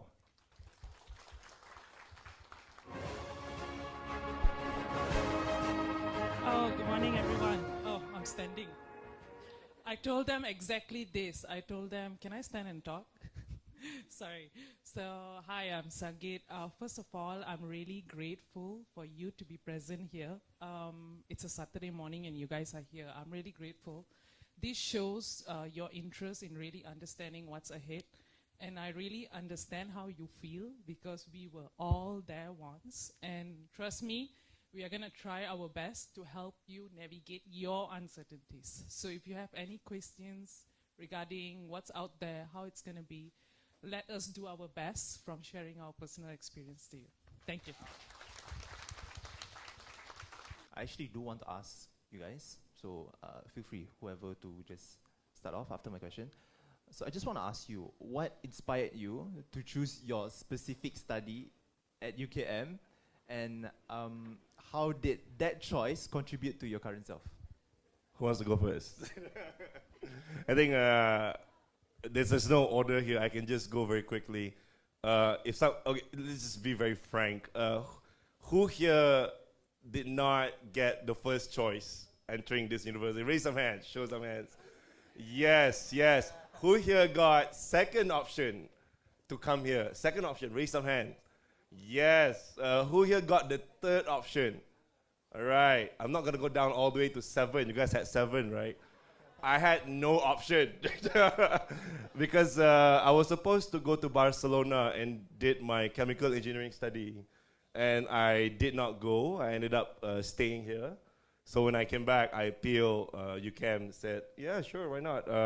I give you either statistics or chemistry. So the dean at the time, I forgot his name. So I told him, let's just go with chemistry. So yeah, it turned out it was one of the best decisions ever.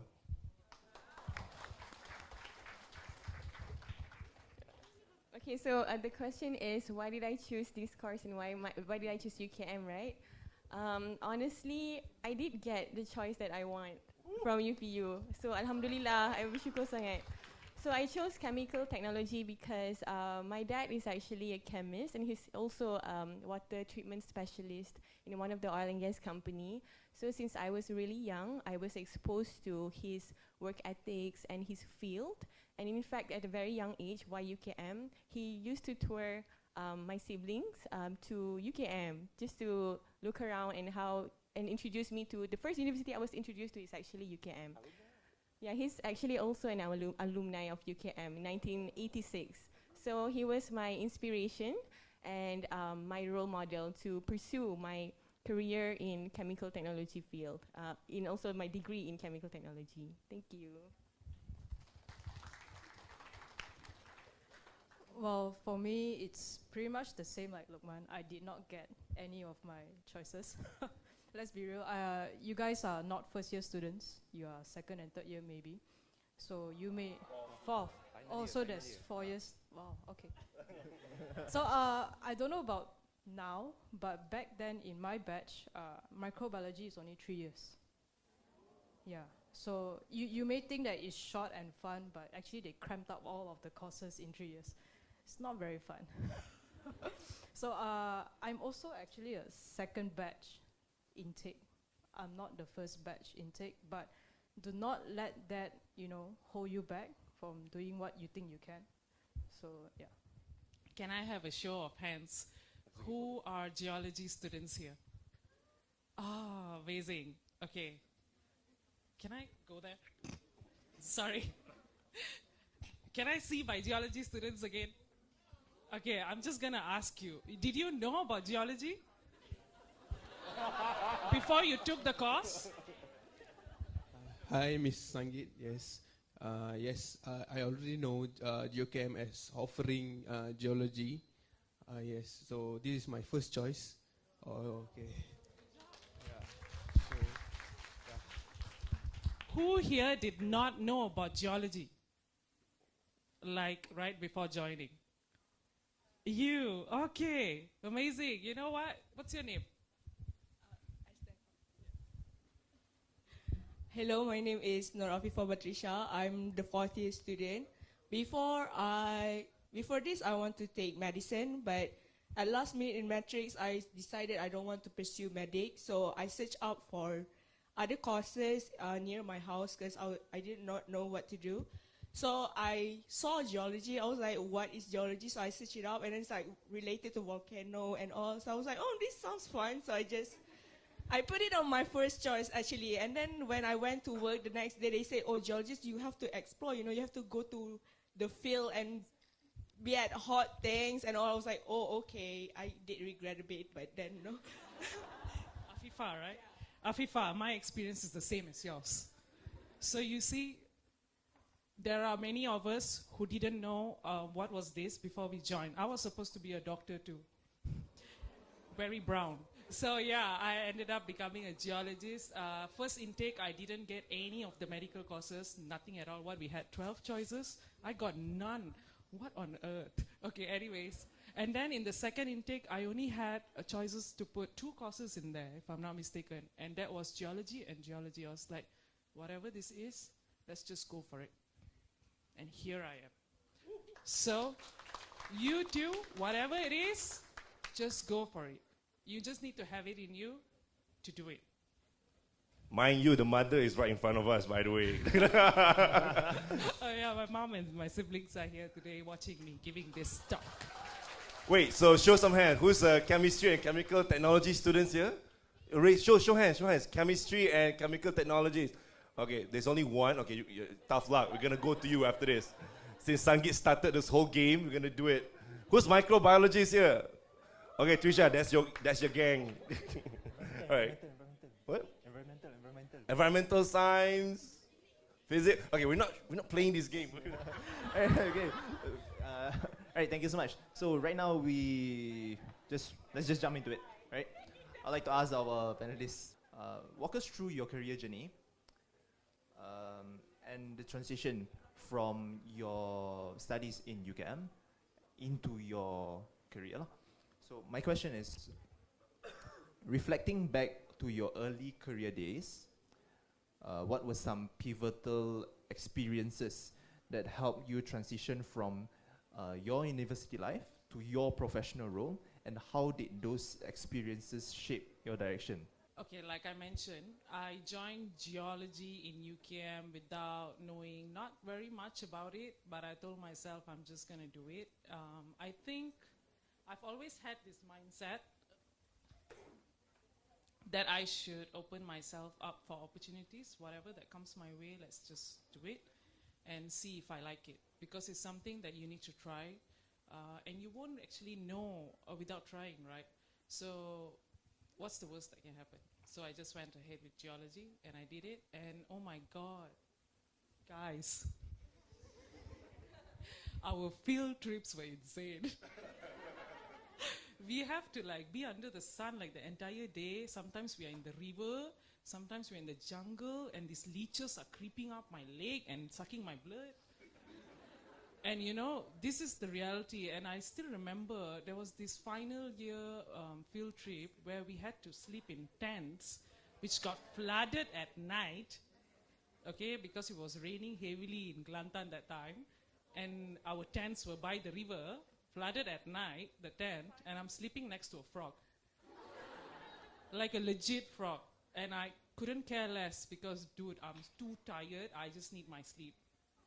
I never knew I could do things like this.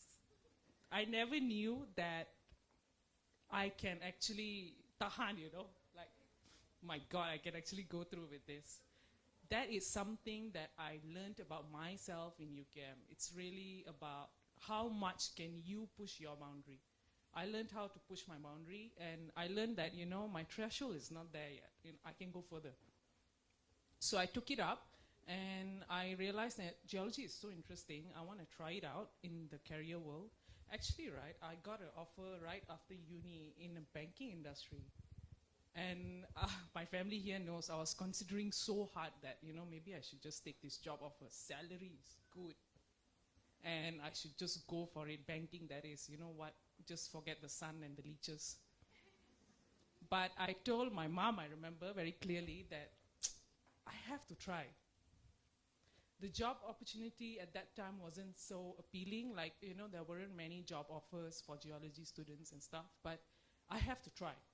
So I went on and I told myself, just start anywhere, as long as it's in the field. And I started as a temporary geoscience officer in JMG, which is Mineral and Geoscience Department, Selangor, KL. At that time, they are known as PSH. I'm not sure what is it now. It's my STEP program, I'm not sure. So let's not talk about the salary, but the experience that it gives you. And the people you meet, now that is very important. And how you connect with these people. Until today, like just last night, my engineering geology officer in JMG texted me and he's like, I'm sending this person off back to England and stuff because we used to work together. So that connection that you make is so important. Most importantly is how much you bring to work. So at that time, I was just starting, right? All fired, and I'm sure you guys are the same. You're gonna be all fired and driven, right? Do your best, be humble, speak politely to people, and make connections as much as you can. Don't be shy, meet people. So that's exactly what I did going in the early days of my career. These were my pivotal experiences in shaping who I am today. And right after that, I went into another, so I think, yeah, through that, I met someone and they were looking for geologists, and I went into his company as a geologist. That was an engineering geology job. I was really exposed to a lot of engineering geology works. Yeah, again, the sun, the rain, whatnot, but oh my God, I had so much fun. So in my early career days, honestly, I had so much fun. I used to travel a lot. Because I was a field geologist, I travel a lot. And then after that, I joined the mining industry. So do you see how like I just switched from engineering to mining? And that was all within like, what, 4 years? That's exactly what I'm talking about.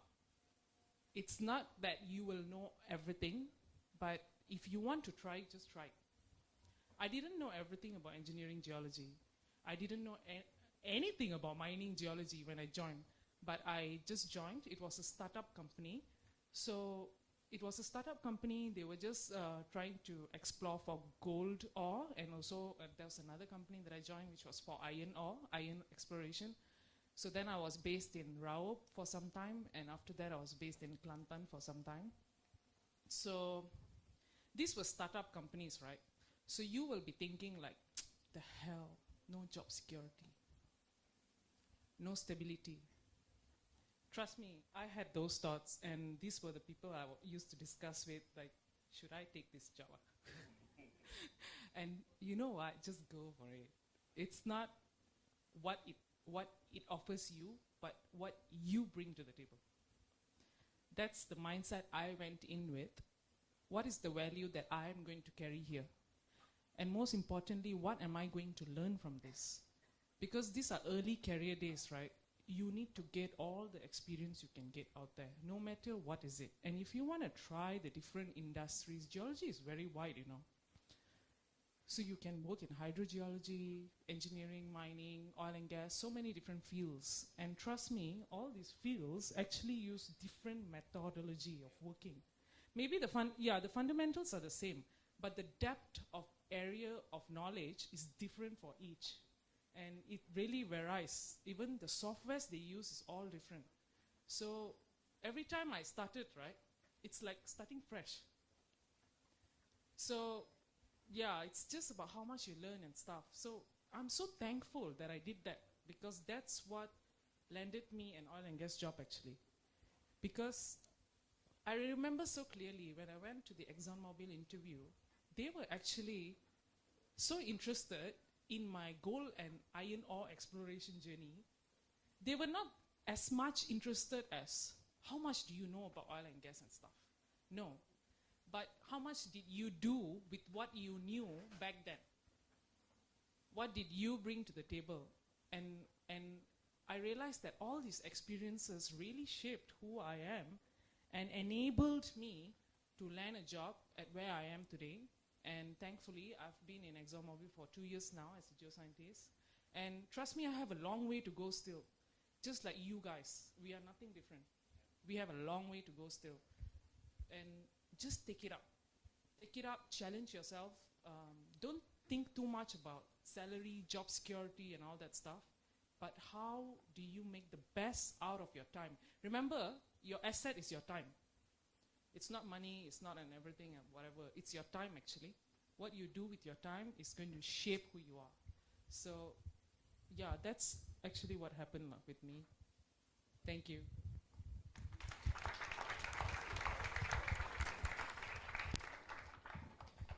Thank you so much. From the other panelists? Wow, it felt like we're closing already. Giving parting advice. I'm already thinking about how to close this event. Yeah, we're actually, fun fact, we're actually all friends, by the way. We're all not just friends, close friends. So yeah, so we all came together with the same spirit to give back. So you heard her feedback, very honest. She really wanted to let you guys know it cannot do justice based on her experience, but she really wanted to make it relevant to you all. So thank you, Sangeet. Just wanted to continue from that. The question has two things. One is about what is that experience in the university. Second is about, based on that experience, what did I do with it and enter a career. Mine is very short. First is that it's never the degree I wanted to pursue. That I have to be honest. But not once I was being ungrateful about it. That one I need to stress out to all of you. Despite that, I don't want that degree. I'm always appreciative of that degree. That's one thing I want to say. But throughout my degree, I did a lot of student leadership stuff. Yeah, I was everywhere. I did everything I possibly could to not be in the classroom. With permission. I don't know if you guys know Prof. Muhammad bin Qasim. You guys know him? The former TNC. Yeah, is he? Oh, he's no longer TNC. Is he still TNC? I don't know. Right. Yeah, it was his class that I missed. He was the dean at the time. I didn't attend any single class. I just met him first time in the examination hall. I don't know what course he was teaching. He walked past me. He turned back. I have never seen you. Then I told him, here I am. And I got a B- for that. Woo! My point is, I did everything in the university that actually shaped who I am, in the sense that I did event, I was in debate, I was acting, I was doing program management, everything I possibly could. But the best thing that that resonated with Sangeet is that the connection that I built. So yeah, I was privileged to actually work with so many senior management of the university at the time. Yeah, and one of them, the former Vice Chancellor Azlan, Tan Sri Azlan, he's the one that advised me. He told me, "You're doing what degree again? Chemistry? Yeah. Oh, you're not gonna survive long in that field." And I understand where it's coming from, because he told me that you're a very people person, you're very out there. And I told him, but I don't agree with you. Just because I'm like this doesn't mean people like me don't exist in the chemical fields, right? But I was young, I took his advice, plus he's a former vice chancellor. What wrong can it be? Listen from a smart man. So he told me, think about something else. So he advised me to do an MBA. So I did my master's degree here also. Complete turnaround. The moment I finished my degree, I did MBA. And fast forward, I was in a lab for 1 year in Famaniaga. I was the person that signed the release of the drugs to the country. The last person that signed. I checked, oh, all good, sign. If I don't sign, we have shortage of drugs, hospitals will be in trouble. So yeah, that's how big my signature was as a chemist. I'm proud of that. But no, I wasn't into that long. But I gave justice to my degree. I work in that chemical field. And I just want to highlight this one line that says, everything comes back at a full circle. Famaniaga, chemist, drugs, So all these theories come to you. I remember the first interview, they asked me, so tell us how do you dilute acid? How would you guys answer that question? You know, I was like, I'd look at them, I don't know, add water. And guess what? It's correct. I mean, the manager and look at the other panelists, it's correct. I think it's correct. Yeah, I was like, yeah, I think so. So from there, chemistry, chemist, now in Petronas, doing strategy. So my work now is I design the long-term strategy vision of a company. So strategy is like, you know, a set of direction where a company should be with a set of activities. So I design the long term, which is what happens the next 7 years. So I get to tell Petronas, hey, the next 7 years, you should do this. And they're like, all right, let's do it. So my point is how it comes to a full circle. That's the sentence I want to highlight. One of the business I cannot disclose, one of them is chemistry related, heavily chemistry related. And I was looking at that business, I look at it, and I presented to the senior management, and they're like, hey, what's your degree? Chemistry. So you understand this business? Yeah, I guess. But I don't. But I said yeah, because I understand the technicality aspects of it. So my point is, how it comes back to a full circle, two things. One is that degree will come back at you in some way or another. People will make use of it. People will recognize. Depends on which point that you are in your career, it will recognize you. Not 100%, but it has its importance. Second, in terms of what shaped me, without chemistry, I tell you, the people that I met, I want to give a shout out. Where's the camera? The former lecturer, Professor Dr. Yang Farina. Where's Dr. Aizat? Is at the back? Okay, now I feel I don't want to miss out any chemistry lecturer here. So I love all you all. So my point is that I make good connections with the lecturers, Dr. Muntaz, Dr. Sisti Rose. I know you guys know them. Prof K. And now you give me all the names. So Professor Dr. Yang Farina. These people advise me and tell me what I need to do to stay on in the course. I gain valuable aspects of life, not just academic, life. These people are the people I still talk to outside work, stay connected. And I'm grateful to that. And I must tell you, it really comes back to a full circle. I can't describe how crazy that feeling is when I look into the business proposal of Petronas. I look at one of the business, it's chemistry heavy. And I'm like, huh, what do you know? All right, thank you, Lukman. You guys have more input? Sure, if you want. So yeah, I think the question is, what is the pivotal experience that actually shaped me or like transitioned me from my degree, university days to my current position? So I'm a chemical technology graduate, so I graduated in 2018. So as I tell you that my role model is my dad. He has been the biggest influence in science and technology throughout my life. Tapi I end up starting my career as business development executive, and now I'm a consultant. So how did that happen? You know, throughout my whole time in university, I didn't just do chemistry or study je. I explored a lot of activities, extracurricular activities. Contohnya, I was a student council. Lokman pun student council dulu dekat KUO. Siapa KUO? dia ex-KUO, MAP, KE. TKE. Nampak kan gaya? Dulu, ada tak budak KBH kat sini? Tak ada, alamak. Ada, okay, hi. Okay, so I was a student council, MAP dekat KBH dulu. So I did that, and then also I joined RT Sukma. Siapa kat sini RT Sukma? Ada tak? Yes. Masuk apa? Band ke? Nyanyi sikit boleh? Boleh tak? Okay, nanti kita bagi mic. Okay, so yeah, my point is, I joined a lot of extra. Besides that, even in faculty, I pun joined competition with Prof K. This is one competition. It's called Leave a Nest. It's a pitching competition about any innovative stuff that science and technology. We were competing with Leave a Nest is a Japanese funding or investment organization that will invest to any new R&D uh, for any startups that actually pitch on during that competition.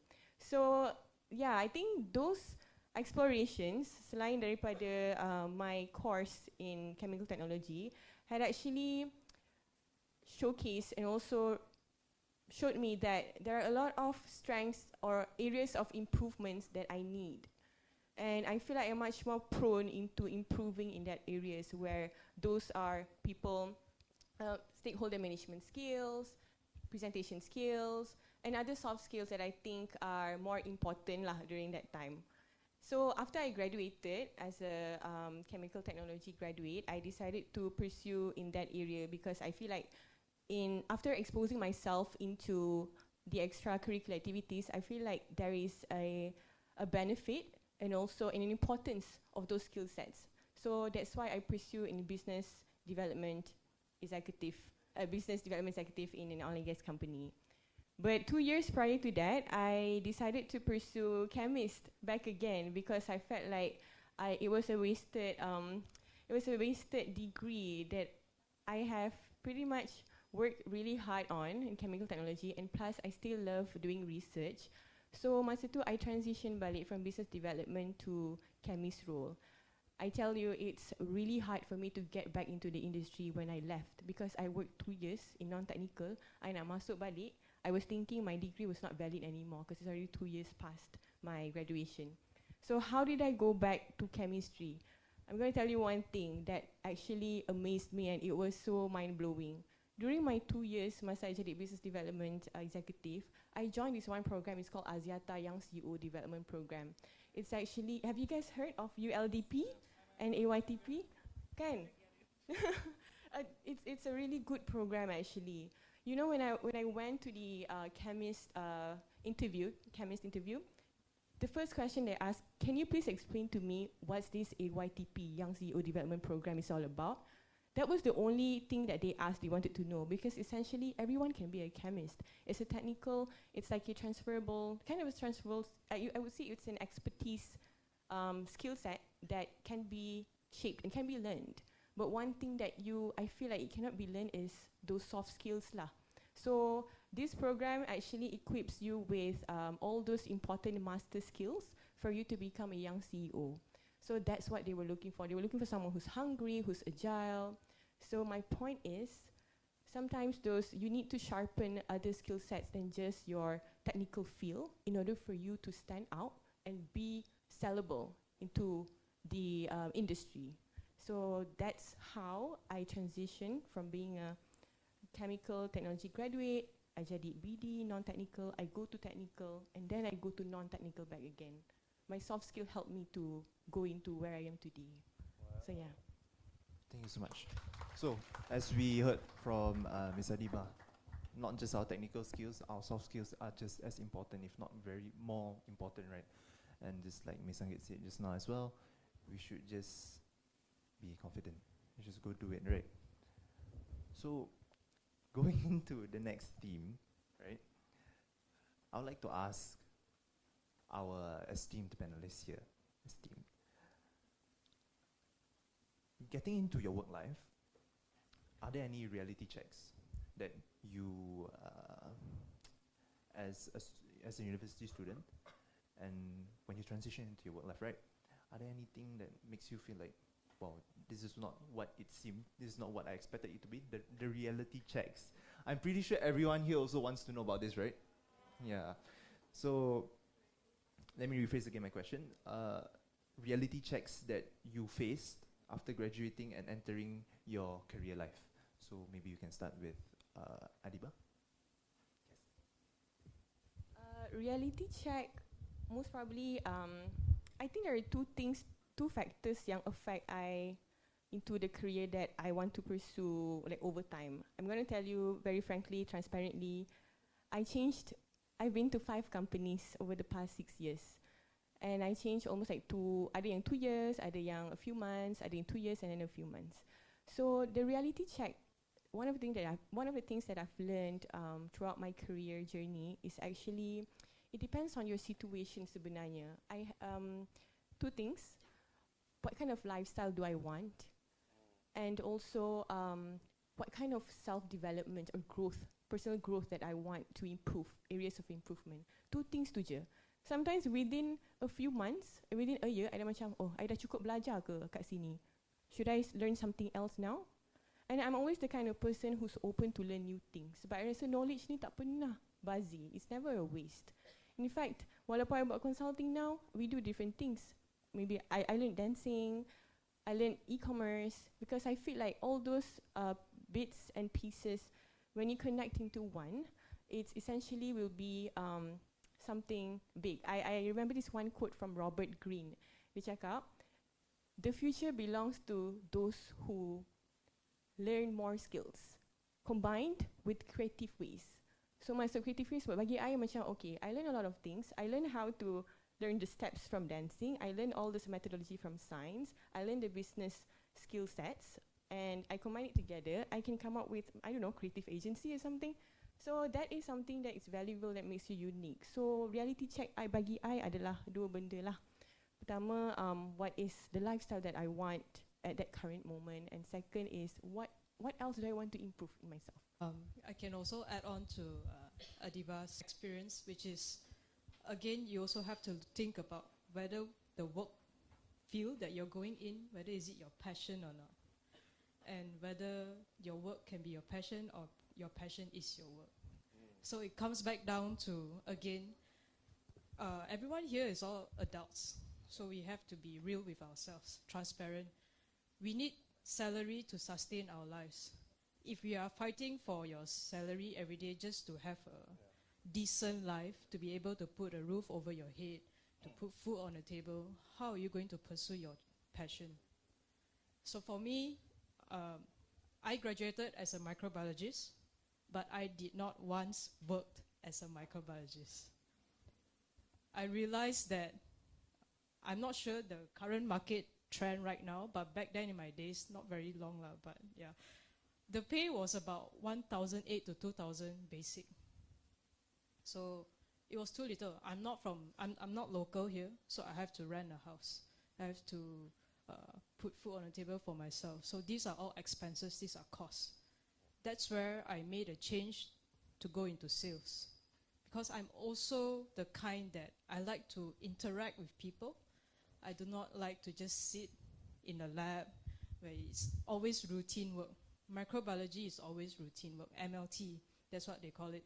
So another thing is, I feel unfair that MLTs are not as appreciated as much, because people may think that MLTs are skills that you can train, even without the basics, without the knowledge. But with the basics and with the knowledge, you can apply it in your job, then it's better. You are able to handle your samples better, you know what to expect. So again, reality check, what kind of lifestyle you want, whether is it your passion, and what kind of career trajectory you would like to head into. Yeah. I want to add on to the reality check here, because this is real talk. This is where you guys will walk out of this room and start thinking about what is meant for you. Nik Adiba mentioned about mostly on personal angle of it, in the sense of internal factor, development side. Trisha mentioned about more about both ends. One is about the passion that lies within, and she raised a very pertinent point. Later I'll touch on that. And then she also talks about the external factor, which is the salary, the job market. Let me tell you, when you want to talk about reality checks, there's only two angles as what they just presented to you. Internally, externally. Think about this. First thing on the right, on what Nik Adiba says, self-development and what suits your lifestyle. It's very important that when you guys go out there and work, you're on your own, and that's when you realize that you are exposed to so many risks. You're on your own unless you live a very sheltered life. I'm being honest here. Unless you live in a sheltered life under the roof of the parents. Or it's good, it's a bonus. Some people don't have that, but some of you guys will go through that. So you guys need to realize you need to fill up those spaces on your own. That's why when they talk about those things, it really ties back to, can these jobs sustain that? So that's why I want to highlight that on external end. is the job market. She mentioned about the salary of the whatever research work technologies. I'll give you a fun fact here, actual statistics here. Our country is very less spending on the research development. This is true. Fact check me. We only spent 0.9% of our total spending under GDP category. GDP is the total spending of a country. We only spent 0.9% on research. And that's why most of the time our industry do not develop, but we buy technologies and people. We import talents from outside. This is the reality check you need to know about. If you guys want to go into that space, into research, whatever, think about which sector that really booms in R&D, that really helps you guys to do the development work. As for example, we're quite rich in cash, oil and gas and energy. We do that. We have cash. Petronas spend billions on developing new technology, even developing IPs, knowledge, right? That's where you can go. But reality check of those that don't have much spending will make you realize they just buy and sell, copy and paste the technology, which means the cost is lesser, which means they can afford lesser, cheaper talent. You get what I mean? You get what I mean? Because the business model is cheaper. So they work around that mindset. So think about what job, what company, what sector. These are external angles you need to really consider.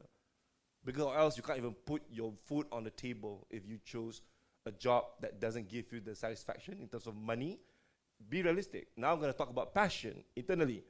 Right? Jason Huang. You know who Jason Huang is?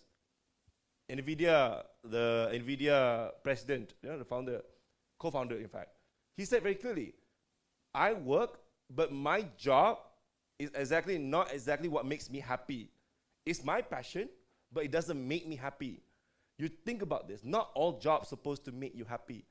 Happiness doesn't exist at work. Happiness also, I'm not saying it doesn't have to exist. It exists at work. But it also exists outside work. Be realistic. You don't work to be happy. It's fine. You can be happy outside work.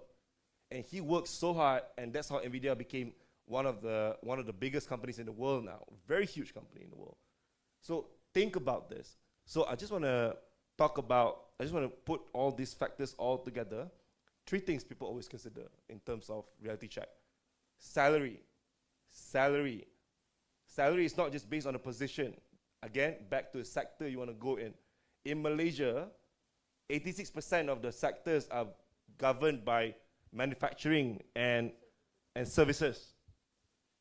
86%. If Malaysia makes 100 ringgit, 86 ringgit comes from these two, services and manufacturing. This is the reality check. You need to know. That's number 1. Salary on sector. And if I will go deep dive again, so which sector makes the most money? Oil and gas. Why? I give you a fun fact. Because you look at the profit that they make. The bigger the profit margin, that's how lucrative that sector is. The company makes more, they can pay more. Simple. This is it. Look at it. Then that's how, if you guys want to chase money, chase it. But which part you chase? You don't chase money when the company is not even making money. Does it make sense? It doesn't make sense. Think about this. Right? Second, it's about the scale of the company. All of us, if you notice, all of us, we work in multinational and global company. And they require certain talents, certain people to work in their organization. Not everyone can work. Let's be real. Or else then all of you guys can be in Petronas. All you guys can be in Exxon. That's not the case here. But for you guys to be there, the reality check number 2 is what Adiba mentioned here, is that your development, what it takes to get there, what you have to do. You are not the only one. Every year we release 400,000 graduates every year. What makes you guys so special? Think about that. I must point it out. And lastly is, definitely what you guys should really consider is your whole career planning. I'm not saying passion. And how do you reflect your career planning? Do basic steps. You guys might be thinking like, oh, planning, but how do I plan? Ask simple questions. What am I good at? What is it that I can hyper-develop? Am I good with numbers? Do I love numbers? Then I want to work something with numbers. Do I love working with people? Am I a very socially timid person? So should I go somewhere that doesn't require me to be outgoing? Simple. People start from here. People always assess the resources. Resource is not just about money. Yourself is a resource. Think about this. So these three things, if I can just bring it back to my situation, is what shaped who I am now. Simple. I want to be where I am in strategy. I always told myself I want to be in strategy. How to get there? Simple. Find a way to make myself available and in demand. I did MBA. I worked in big company. I was in Deloitte before. I was with Didi, Nik Adiba before. So hard because she's my close friend. So don't call her Didi. I call her Didi. So I get myself all those touch points of workplace, making sure that I make myself relevant to the eye of the current employer of mine now. You guys are all scientific. You guys are all science. You guys are all STEM people. You guys are real people. You guys think real. Sometimes Gen Z, you guys can be so confused. No, it's not confusing. It's real. How to get there. You know what is needed. What are the requirements. Whatever you learn in the laboratory, those thinking principle is the same in the real world.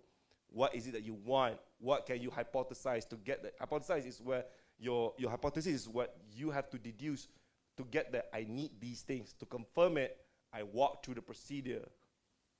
You guys are STEM background. That's why you guys should be able to relate to this and make it happen on the ground, right? Yeah, so, I mean, it sounds scary, but I just want to drill it down to all of you that this is what we call reality check. Money, sector, your own personal development itself, not all jobs should make you happy, right? That's it. You guys want to add something else? Or am I too crude? So other than reality checks, of course, right now I'm pretty sure all of them are thinking quite hard as to what are they going to do next, what are their decisions. But one thing I would like to ask also is about personal development, since you guys keep emphasizing on skills that we need to learn and stuff like that. But how do we do so? How do we develop our skills, develop ourselves? How do we detect weakness, where we are lacking in? So specifically, I would like to ask Trisha, as you progress in your career, how do you find areas for self-improvement and skill building, and what are your motivation to prioritize in these specific areas?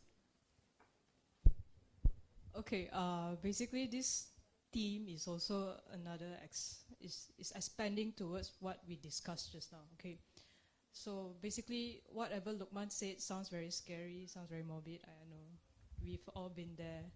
So same as Adiba here, I've also changed 4 companies in the past 6 years.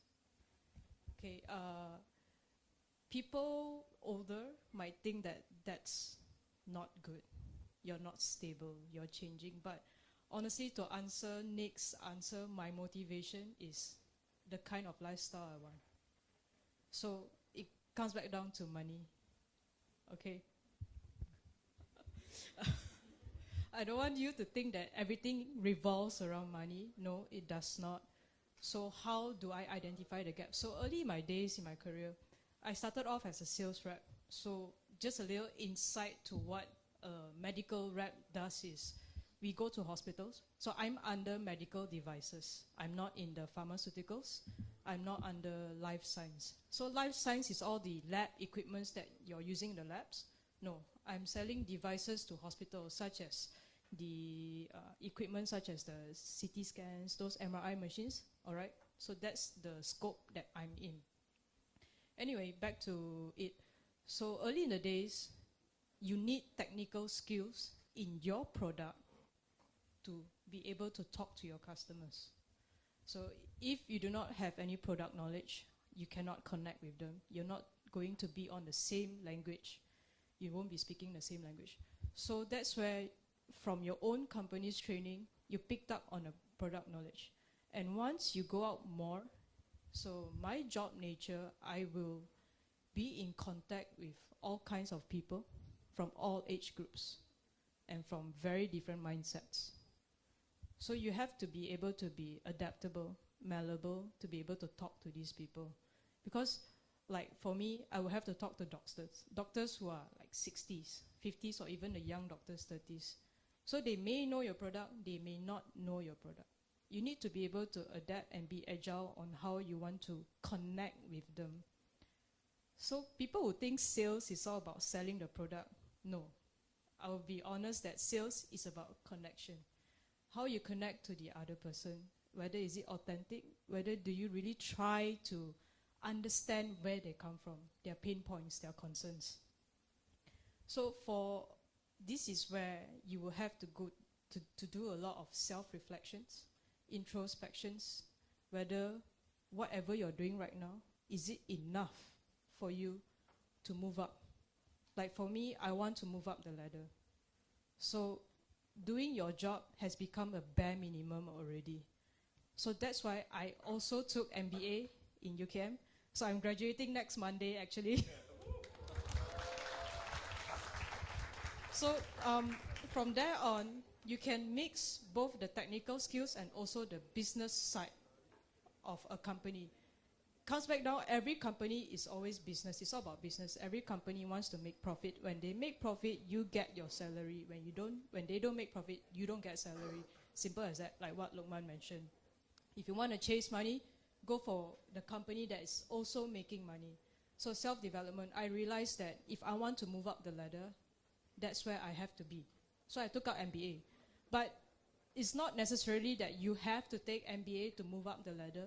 It also depends on how you apply what you study. So it comes right down to whether can you sell yourself to your employers. When you go for interviews, don't talk about like, how would I put this? You have to mention whatever you learn and how you can apply it to them, what you offer for them. It really comes right down to also what Sangeet mentioned, what you bring to the table. Yes, it may sound a bit like, very generic answer, but the reality is like that.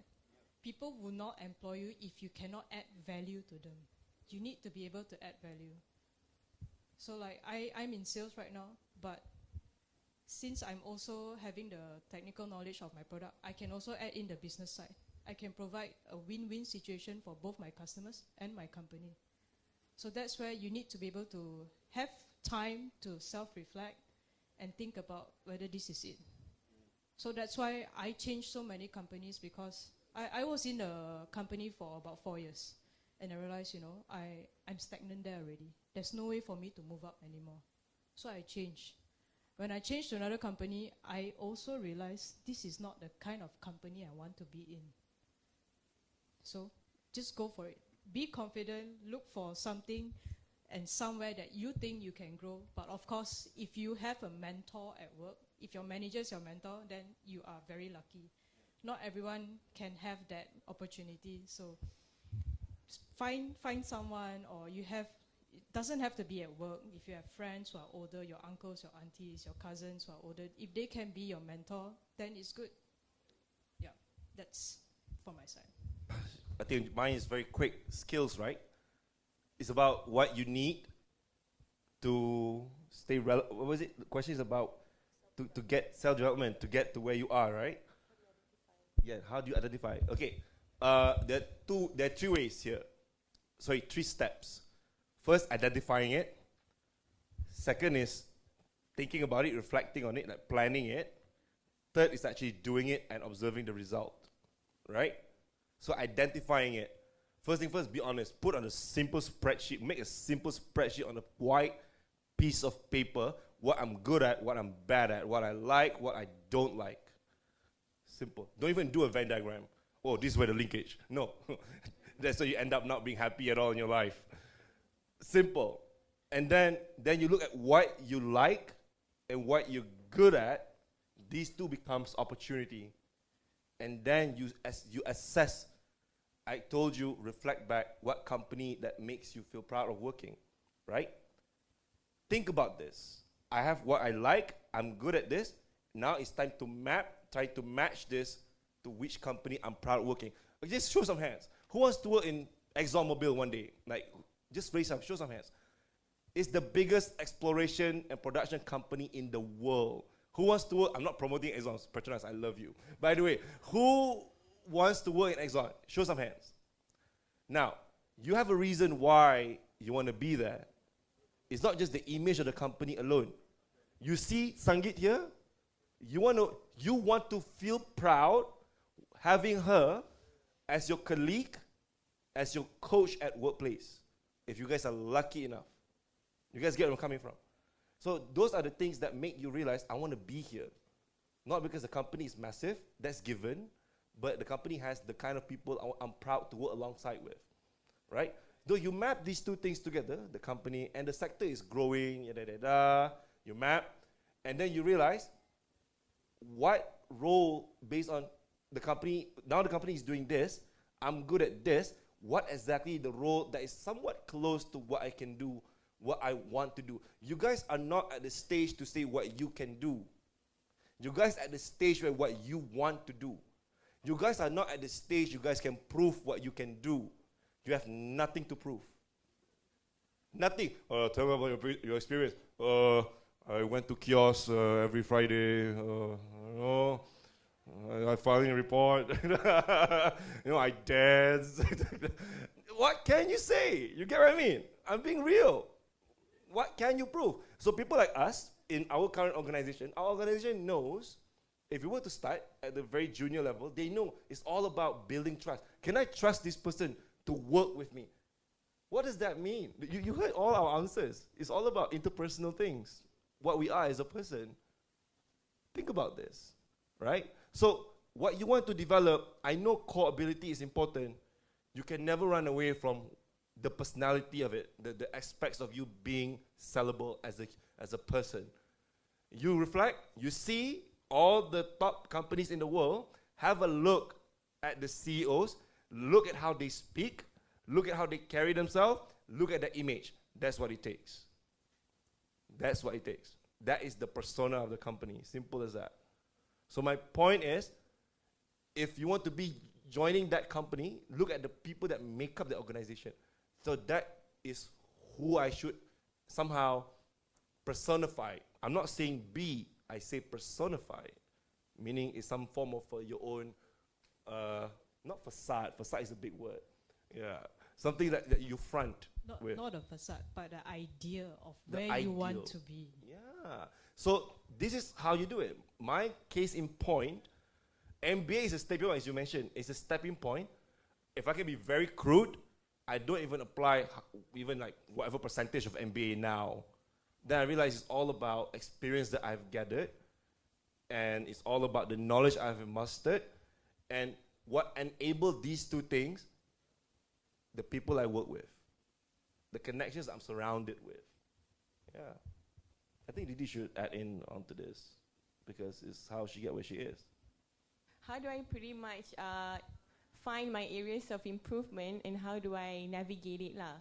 So I think I'm just going to share like the steps that I've taken. Macam mana I identify the areas of improvement.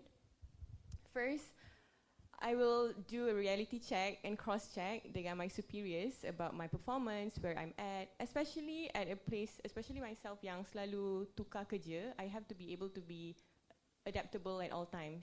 So masa from one point to another, I will always ask for performance review about myself. Then I identify my strength and my areas of improvement. And then I will also source for any courses or alternatives that I can do to improve my areas of improvement tu lah. So these are just some of the steps that I can share with you. How do you actually evolve ataupun improve yourself in order for you to be adaptable atau fit into the career that you want to be. Crowd check. Are you guys getting what we are saying? It's really important it gets through to you.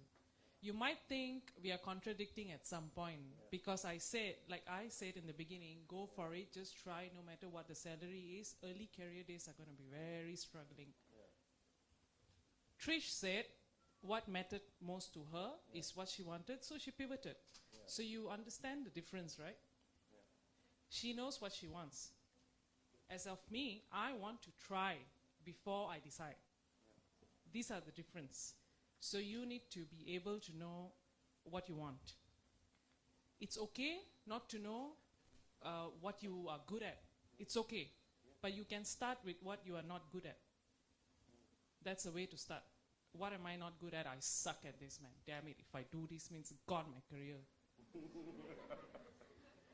Cannot. Don't go there. Don't do it. Drop it. You know, or maybe you can just go in, try, and then what's the worst that can happen? And then be honest about it to yourself. And also when you tell the interviewers, right, I really sucked at it. So I decided to change because everyone wants a better life for themselves. And in terms of personal development, what are the other things that you can do to continuously develop yourself is, like I say, it's really important to start with maybe with things that you're not good at, but you think that, okay, these are things that I probably need to improve if I want what I want. Then you need to start doing something about it. Very basic, Excel. Who is advanced Excel level here? Can I get a show of hands? Do you know you cannot run away from Excel? I hate it. But it is everywhere. In any industry you go, you will have to use Excel. So please start with things like that, you know? Data, what do you call that, collation and analysis, and how quick can you do things? Because you guys are younger generation. Oh my God, you guys, as though we are so old. No, we are not that old, trust me. But you gotta be more adaptable with technology, and you have to be like more advanced in this kind of stuff, in these areas that probably the older gen lack. But mind you, let me tell you something. I have people who are like close to retirement in my company who I have to go to for IT advice. Amazing, right? They want to learn, you know. They just want to learn. These are like people who are retiring, you know, like, bro, just relax lah. No, they don't want to relax. They just want to learn. I don't want to be missing it out. That's the drive, you know, that they have. I don't want to miss out. So I want to learn this. What is the new generation doing? What is the new technology? What is helping and driving the business? Learn that. So you actually need to understand, right, the business of the company. What is the business first? What are the core businesses that they have? For you to be able to map yourself there. That is one. Number two, what is their way forward? What are these companies looking into in the future? Right? In the future, because you need to be able to deliver for the future, right? So that are the areas that you probably want to tackle and improve your skills in. Because it's future. People haven't gotten there yet. So that is your path to go there. So just some things to think about. But also let me tell you, some people are lucky, they can start big. Some people are not. I'm that not person.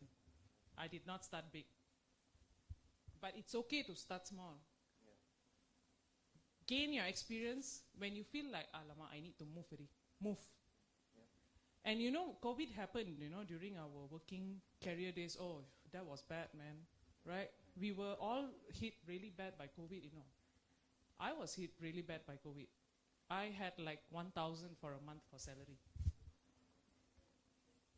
That's the reality, yeah. These people were through me and I used to like, damn Trish, I cannot deal 1,000 1 month, how to survive? That's it lah, that's your threshold. You cannot survive, you move. Move to something else. Even if you don't know what the other place has to offer you, it's okay. Just try it out, right? Gain the experience and then you realize whether you can or you cannot. So that's what I want to say here. Try it out. And if you feel like you cannot, just move. When it's time to go, just go. Don't be afraid. Don't hold yourself back. Just like Didi over here. Sorry, Didi again. Just like Didi over here. I too changed 5 companies in 6 years. Yeah, no, I'm not disloyal or anything. Circumstances were such that I had to move. And it's okay to do that. Don't be afraid. All right, thank you so much, Sangeet. Round of applause. Okay, so speaking about the future, before we end our session and we pass on to the Q&A, one last question. Speaking about the future, just very quick and simple. Any emerging trends that our soon-to-be graduates here should be paying attention to? Maybe you start with Lukman. I get what Sangeet is trying to tell you. She's trying to tell you to get where she is in Exxon now. She dirtied her hands, her legs, her boots. She literally dirtied herself into the space, working in a company. Used to make good money, then it got, because the market crashed because of the COVID, she earned 1,000 a month. My point is, those steps, as long as you gain something, here's the thing, I want to be real with all of you. A year of doing chemical work in Pharmanega does not devalue me as a person to go to the next company. Simple as that. As long as you know what to talk about it, how to talk about it. She talked about her journey throughout, and remember what she said? Exxon said, I want to know more about the gold and the mining stuff that you did. Because they don't have that knowledge. She has that knowledge. And guess what? Just to tease a bit, Exxon is, in the long-term future, heading towards mining space, but not all. They have dedicated deep mining technologies they are going to. So she is going to be very relevant for the next 10 to 20 years in Exxon. My point is, whatever that you have been building, as long as you know that you scale up as you go, I have something I want for myself, and I know how to sell it even bigger and better. Think about this. Steps matter. Salary is a concern, but sometimes if your circumstances is that your salary only gets that much, you know, as long as you learn, you gain something out of it, take it and go, and move on for a better life. You get what we're trying to tell you here. So now I'm going to write on to all the things that we said about us keep jumping ships, right? Jumping ships. When we go to this one company, hey, how loyal are you? We are loyal. Next 2 years, let's go, right? Like, yeah, we don't even have that many access in our lives, right?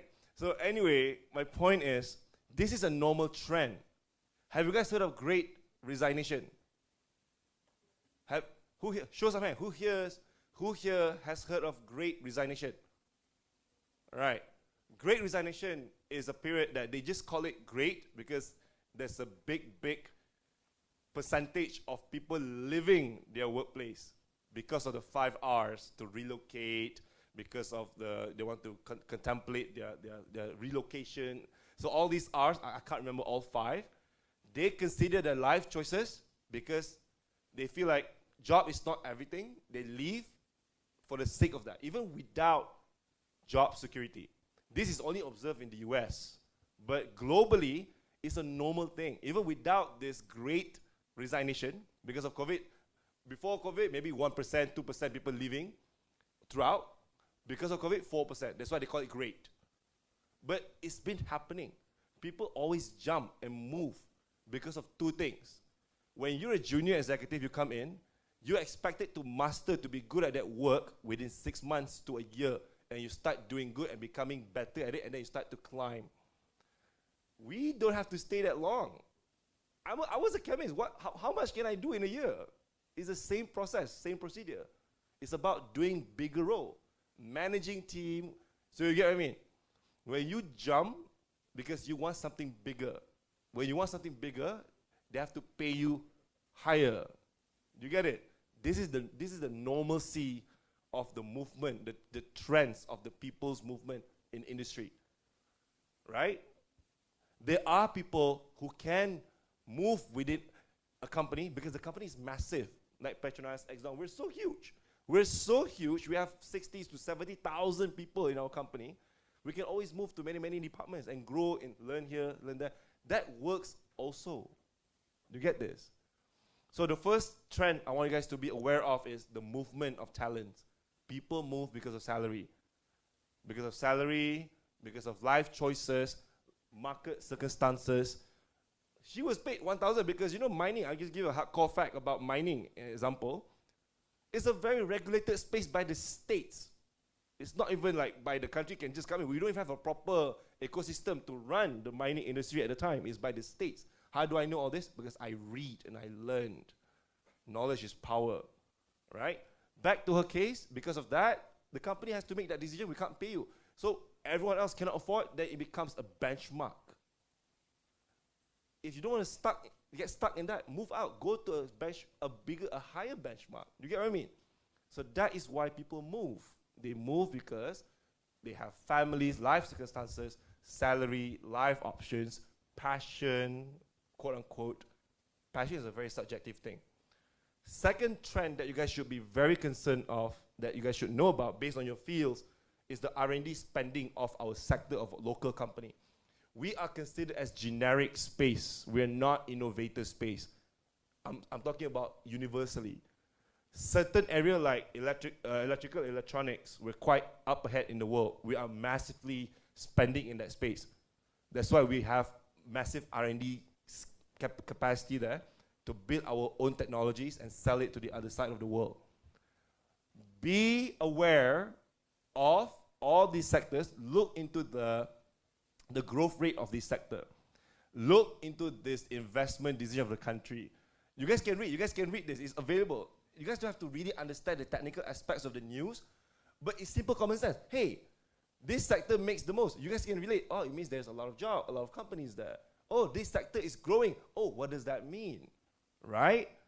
Be aware of all this. And I'm telling you now, based on the findings, you guys can look, you guys can write it down. Mercer, MERCER, they did a talent remuneration survey, right, for 2023 for Malaysia.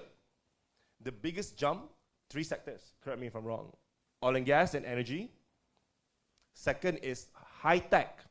High tech, AI, whatever, data centers in the future. Third is manufacturing, right? See, these are the ones that have the highest growth rate year on year. So they pay higher and higher by year. The rest, I can't tell, I can't have the whole statistics in my hand now. Be aware of this. Look into which company, that can really, really afford you, or that makes you feel excited to be in it. The third trend that you guys should be really, really concerned of, final, is the whole, I would say, country level announcement. Is there any nuclear science student here? Show hands, nuclear. Right, you must feel defeated because as you guys were studying, why are we studying this? There's no nuclear reactor here. There's no nuclear power plant. Well, guess what? Malaysia has been talking about nuclear since 1982. Since 2008, we produced our first white paper, right? So Malaysia has just announced, for example, in the Rancangan Malaysia ke-13, the latest edition, nuclear is put officially in the paper saying that we should explore nuclear. So what does it mean to all of you? It means, it means that next month, there's a lot of nuclear companies in Malaysia. No. It means Malaysia needs to start gearing up, building pipeline from university all the way to supplying you guys to the market in the future. Meaning to say, the future somewhat might be bright, which I don't know how that will happen. That's just an example. So read at the country level decision or policy, right? That's why it's important to read, to listen, look at the budget announcement. Simplest source of information is budget. Don't take it lightly. When you look at the budget announced this, it means that they're pushing this sector. And that's why you should consider, not go, consider, right? So these 3 trends. The first, the movement trend. Second, the whole, I would say, sectoral growth trend. The third is the whole country level, I would say, trend you guys should be concerned about, right?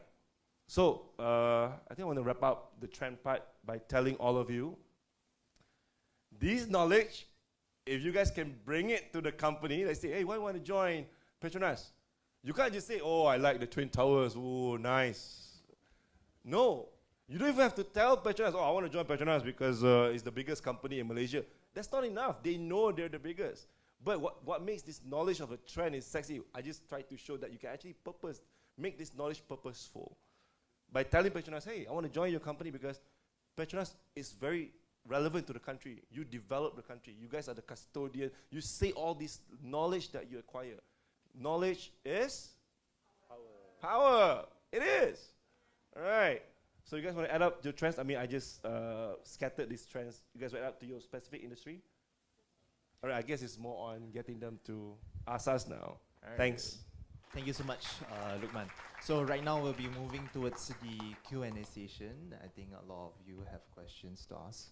And I will pass to our Q&A moderator, Masmin. Okay, so my name is Muhammad Haziq bin Raizal Saifunas. I'm from Material Science. Alright, so first, I've been exploring two fields, which is oil and gas and semiconductors. But since you are here, I will explore more on oil and gas. So I have questions to Luqman and Sangit. So Luqman, I've been exploring Petronas. You have the internship, and then after the internship, you have GES and Proto-J. So if I enter the internship and I want to skip the GES and Proto-J, is there any pathway like that? And also, what are the objectives of Petronas for GES and Proto-J? And for Sangit, I have a question. Is there any internship for like MCI department or failure analysis department and material department in ExxonMobil for internship? Sorry, MCI stands for? Material corrosion inspection. I'm right now focusing on corrosion in my thesis. So those two questions, right? So first one is on how to get in, about the programs that we have, and what is it meant for. Yeah. Third is about dedicated program on the material corrosion inspection, MCI. And wait, also one last question is, can I pass my resume? Okay, then one we'll do it later. All right, so whatever resumes that you guys have, just keep it to yourself. Later we talk about that. Okay, we don't want everyone coming. I have a question. What to do with my resume to you? So I don't want to do this, all of you here. Okay, first question on Petronas. You have, because you want to go either nuclear, is it nuclear or sorry, semiconductor? Semiconductor or oil and gas. All right. So semiconductor-wise, I need to do justice to the question. I don't want to just tell the side of the oil and gas. Semiconductor, we do have a lot of, I would say, companies locally, but most of the time we have the likes of Infineon from big, I would say, European or even the US companies that come here. Yeah, a couple of days ago, I met the Infineon. I met Dr. Fueda, Dr. Helmi, and all of that. Okay. Yeah. So okay.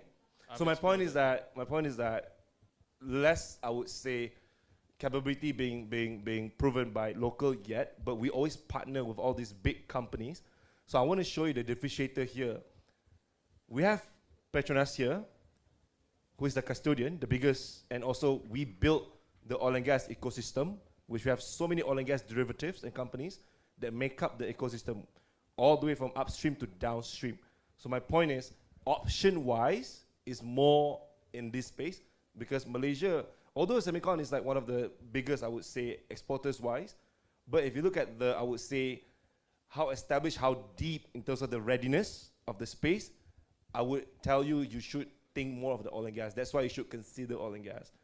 But because it's less, that's why you should consider that as well, because that's the opportunity to grow and learn and be a pioneer, right? So that's number one. Now back to your question about Petronas, inside Petronas. G's, Proto-J. So Proto-J is a government program in a way that they tell companies, especially the GLCs, government-linked companies, to take in people, pay at standardized rate of about 2,000. Some pay like, what was it? I think it's about flat now, 2,000. Just to give you guys exposure to the work. Usually it's 1 year length. Same like G's. I would not call it as Petronas Total Graduate Development Program. I don't think it's our own, because it's a partnership with government as well, because it's not fully borne by Petronas. G's and Proto-J is the same thing. We just call it G's in our company. We call it G's. So this program, when you guys really exhaust all your options, you can't go anywhere, you can't find a footing, consider graduate management program. Other companies like Maybank, whatsoever, they have their proper graduate program which they bear the cost. Meaning they pay you not 2,000, they pay you competitive salary. Not just Maybank, many companies like Shell, Exxon has their own, but Exxon is quite strong in the US talent section. So my point is that these people, when you guys go to graduate program, not borne by the government, by all these individual companies, you guys are actually the dream talent of this company. The company will actually look at you, oh, this is the future CEO of Shell, for example. You know Shell Malaysia CEO, she came from the Shell graduate program. 30 years been in Shell and she grew up. So you guys have that, I would say, priority compared to other talents in terms of how they churn and grow you guys. So Petronas context is different. We don't, now you see where I'm coming from, we don't bear the cost. Yeah, because it's connected to the government. Correct. So that's why when you come in, it's like, all right, what do we do with this kid? I gotta be honest. When we have Gs, we have so many Gs in the country, in the company. We look at them, oh, they're so cute. And then we're like, well, what are we going to do with them, right? And in terms of what happens next, the good thing is that you are exposed to people like us already. You can have direct application with people within the Petronas. That is a good, I would say, experience. There are so many people that just send me resumes like, hey, can you refer me? I'm like, sure. Too many, in fact, right? So my point is that you can have that. So I explained two things to you now. Does that answer your question? One last question was how to skip the GES and Protege, because it seems like it was a holding place for for the Petronas to hold some of the students. Right. Yeah. How to skip? Yeah. You can skip. Because I never went there. I never gone to that program. I was industry experience hire. You call it experience hire. They go in. And this answers your question by telling you where I came from. Experience hire. If you want to go in without skipping, mostly it's hard because I gotta be real with you. We have two kinds of scholars. We have Petronas scholars, and then we have UTP scholars. So we have, I would say, priority in terms of where we prioritize young talents. It's supposed to be ours. We have our university, we have our scholarship that we give, we have the university scholarship as well. So that's why you will feel a bit defeated because you are competing against these people. Most of Petronas scholars are from outside also. The ones that we develop, we send all the Ivy League university. They should be considered as well. Even they are on the waiting list to go in. So my point is, Gs, there are many cases, you go in through Gs and you get considered to come in. Many times it happened. Outside, because you're not a scholar whatsoever, maybe you have to work your way towards it. This is the real answer I'm giving you. All right, thank you. Yeah. Because people say to me that even though you have to go into Protege or Gs, it's like a good thing to put in your resume. Yeah, it is. And my brother, because of Gs, my brother is 24 this year. Because of Gs, shaped him as a person. He's now in one of the biggest consulting firms in the world in Mercer. He's the one that gave me the fact that I gave you on Mercer just now. He's a very smart boy. Yeah, my brother, because of Petronas, he gone out. He talked about his experience in Petronas, and the company took him in. Materials corrosion, materials science. What's your thesis? Can you elaborate a bit more? My thesis is about carbon steel. So I'm putting the carbon steel into like, we try to replicate seawater, 3.5 NaCl. We expose it to different temperatures, 25, 40, 60, and 80 Celsius. So we study the morphology and all of that. So we look at the SEM, XRD, and the weight loss. And also we look for the cross-section of the sample, so we can see the layers of the carbon steel, the corrosion product, and all of that. Okay. Okay, when I hear that, I think what would be best fitted for you would be the downstream area in the oil and gas sector. So, I'll speak for ExxonMobil. So ExxonMobil has 3 core business: low carbon solutions, upstream and downstream. I'm in the upstream, where we literally explore and produce and develop oil and gas fields. So definitely I do not have much knowledge on materials, but I know that we have this sector in ExxonMobil Malaysia, which is called Kuala Lumpur Technology Center. So now Kuala Lumpur Technology Center is different from us because we are ExxonMobil Exploration and Production Sector. So they have different sectors in ExxonMobil Malaysia itself. So Kuala Lumpur Technology Center, I've met many of manufacturing engineers there. So I think you could relate to that.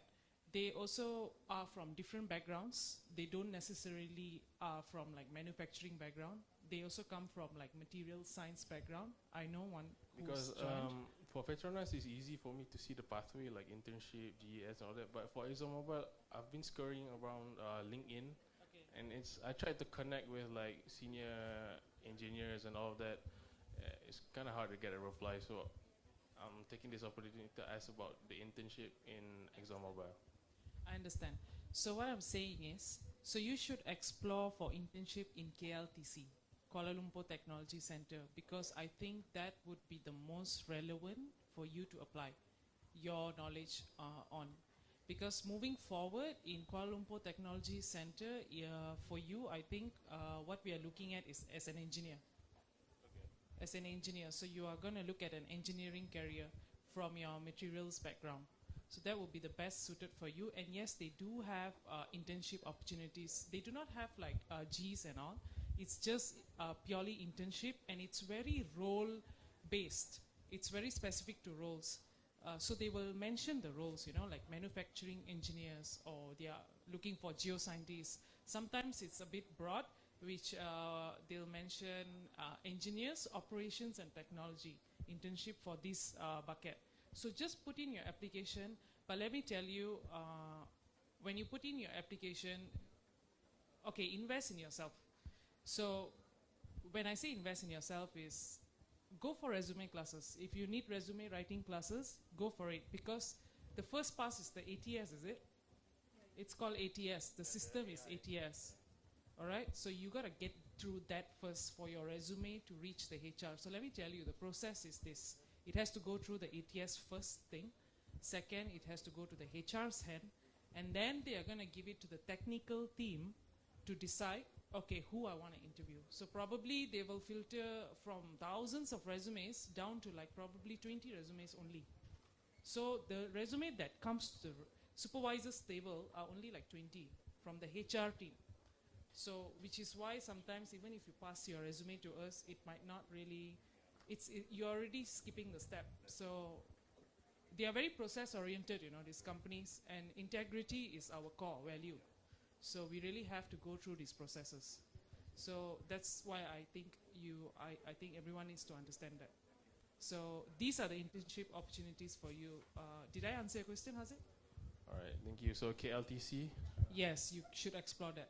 All right, thank you, Mr. Luman and Mr. Sangit. Sure. Thank you to Haziq. Okay, thank you for the insightful answers. So I would like to allow one more very quick question. First, my name is Aaron Yuteksun. I'm a fourth-year student from the Nuclear Science program. Right, so this is about internship. So it's an ongoing debate among youths about the pay of internships. Okay, in my opinion, an internship is an opportunity for us to get industrial experience. So the pay sometimes is it's a touch and go thing. You know, sometimes we do get high pay, sometimes we don't. But our generation, with most of us tend to feel that we deserve a higher pay because of the degree that we hold, which limits a lot of undergrads' options to companies that they are going to intern in. Meaning, like for example, even though the reputation of a certain company, let's say company A, is very high, but their internship pay or allowance is very low. So students or undergrads are discouraged from having an internship program with them. What is your advice to us and the rest of our generation in this kind of situation? So it's like a balance between monetary decision or experience, that kind of thing. That's all from me. Thank you. So let's go back to the purpose. Why are you having your internship? It's to gain industrial knowledge, correct? So if to answer you, I did not get paid for my internship at all. So I interned in KPJ Ipoh, the lab. Okay, I interned there. They did not give any pay. Their justification is you're here to learn, to get industrial knowledge. So you have to ask yourselves again, are you there to earn money already? Are you capable there to earn a salary, or are you there to gain the knowledge to make yourself capable to be in the working field? So you have to be very, very transparent with yourself. If monetary compensation is your focus, then go for companies that offer you a higher internship salary. Very simple. But let's just say your passion or the company that you want to work in is not going to offer you the kind of compensation you're looking for, or maybe even none. So ask yourself, are you ready to put yourself there? Do you have the financial capability or stability to sustain yourself for, how long is internship now? 3 months or 6 months? 1 year, is it? 6 months. So my internship was 3 months. Only 3 months back then. So anyway, it really comes back down to your purpose. Why are you applying for internship? You want to gain industrial knowledge. Yeah. It's not about earning money yet. You have not graduated. Yeah. I just want to add about internship. It's not Malaysia thing. It's a worldwide practice. Even the US, they don't even pay their interns. This is the real thing that's happening here. Whatever that you heard Syed Saddiq fought for is just for the GLCs and the government agencies to be mandated to pay for internship. Internship is meant for exposure. It's meant to give the light of your way into the industry. But the real talk is you're not liable and responsible for any of the work. It falls under the actual people that in the payroll system like us. Do you get the logic? You're not in the payroll system. So what say you to actually ask for that in the first place? You need to understand this, right? I'm giving you a professional adult answer, and you guys can take it. So US, it's quite normal in the US. They don't even pay their interns. They don't. They don't. But the reason why that they still give whatever tidbits of it, they give just to show that, just to, how do I say, just to, not compensate, the right word is just to appreciate. Yeah, that's the word. Yeah. So you need to be clear of, as what Trisha said, what you are as an intern. You carry no weight. You can make as many blunders and mistakes. You'll be shelved in a corner. This is what's going to happen to you. Unless you go to a company that would not shelve you. I'm telling you now, if you don't want to be shelved, put to the corner, right? When I say shelf, you're doing nothing.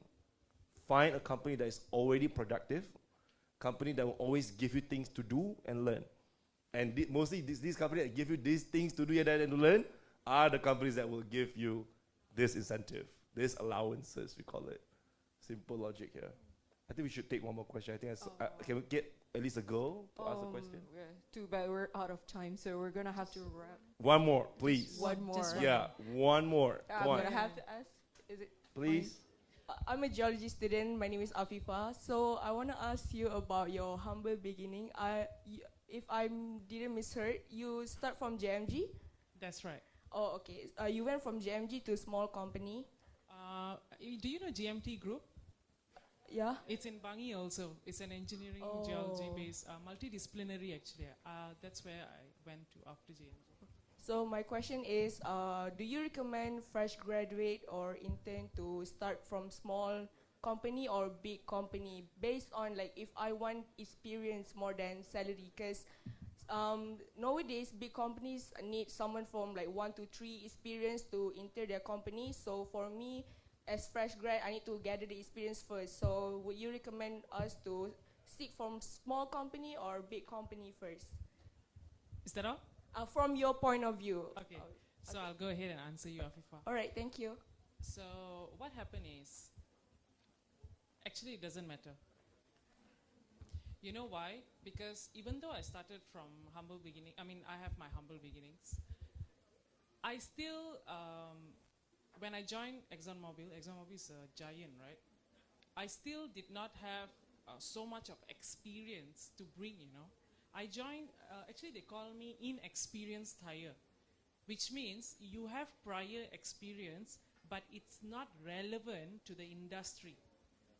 So I have mining and engineering geology experience, but it is not relevant to oil and gas because like I said, the business is different. The methodology is different. The area of expertise is different. So you are actually coming in pretty much fresh also. So you still got to start from beginning. My advice to you is, don't think too much about that. Grab what you can get. Because it's a bit scarce, right? There isn't like so many job opportunities out there. Even I had to struggle and wait for so long. So my advice to you is actually grab what you can get. From there, you see where you can go. Because you just need something to start from. That's about it. Like a matchstick. You just need to light it up before the fire starts. That's it. I actually wanted to add something for Haziq. I just remembered something about corrosion, right, that you're doing. If I'm not, okay, so this is it. In oil and gas, where you will be also relevant is pipeline. To transport oil and gas, okay, so this is how it works. We take it out from the subsurface, right? And we bring it up to surface. This surface is also a whole thing, right? A plant and surface engineers and all, not a lot of opportunities here as well. And from there you have, that's where they refine and all that stuff. But also you have pipelines, which goes on the sea bed. Now these pipelines transport the oil and gas also to like mother platforms. So some platforms are satellite platforms, you know, they don't have all the technology and equipments there. So they have to transfer to mother platform, which has more technology, is bigger, everything to do there. So this transfer is through pipelines which sit on the seabed. Now this is where you will be relevant in terms of corrosion. And if I'm not mistaken, hibiscus is big in this. So this is actually an opportunity for you. You can also try looking for hibiscus. Yeah, so that goes back to the ecosystem. Under Nick Adiba's previous company, oil and gas service equipment, these are the companies that provide all this. Actually, we're so huge, we just buy, we don't care. You know, just be real. We don't do all this work. Smaller companies will do the work. We contract them to do the work. So go to these companies. I just wanted to clarify that. Okay, so that wraps up our Q&A session. So I'll be passing the session back to Nick. Thank you. Okay. Thank you so much. I'm pretty sure there are a lot more who wants to ask questions. So don't be sad because our panelists will still be here. But too bad we have to close our session right now because we have our closing ceremony right after this. So I'd just like to remind you again, if there are any questions afterwards, you can just meet them personally. So as an ending speech, I would like to say thank you very much to our 4 panelists. Give them a round of applause one more time. Thank you. Thank you so much for your valuable insights. Thank you so much for your time. And I would also like to wish a very good luck to all of my seniors right here. Thank you so much. Terima kasih diucapkan kepada saudara Nick, Daniel Lee dan para panel dikasihi.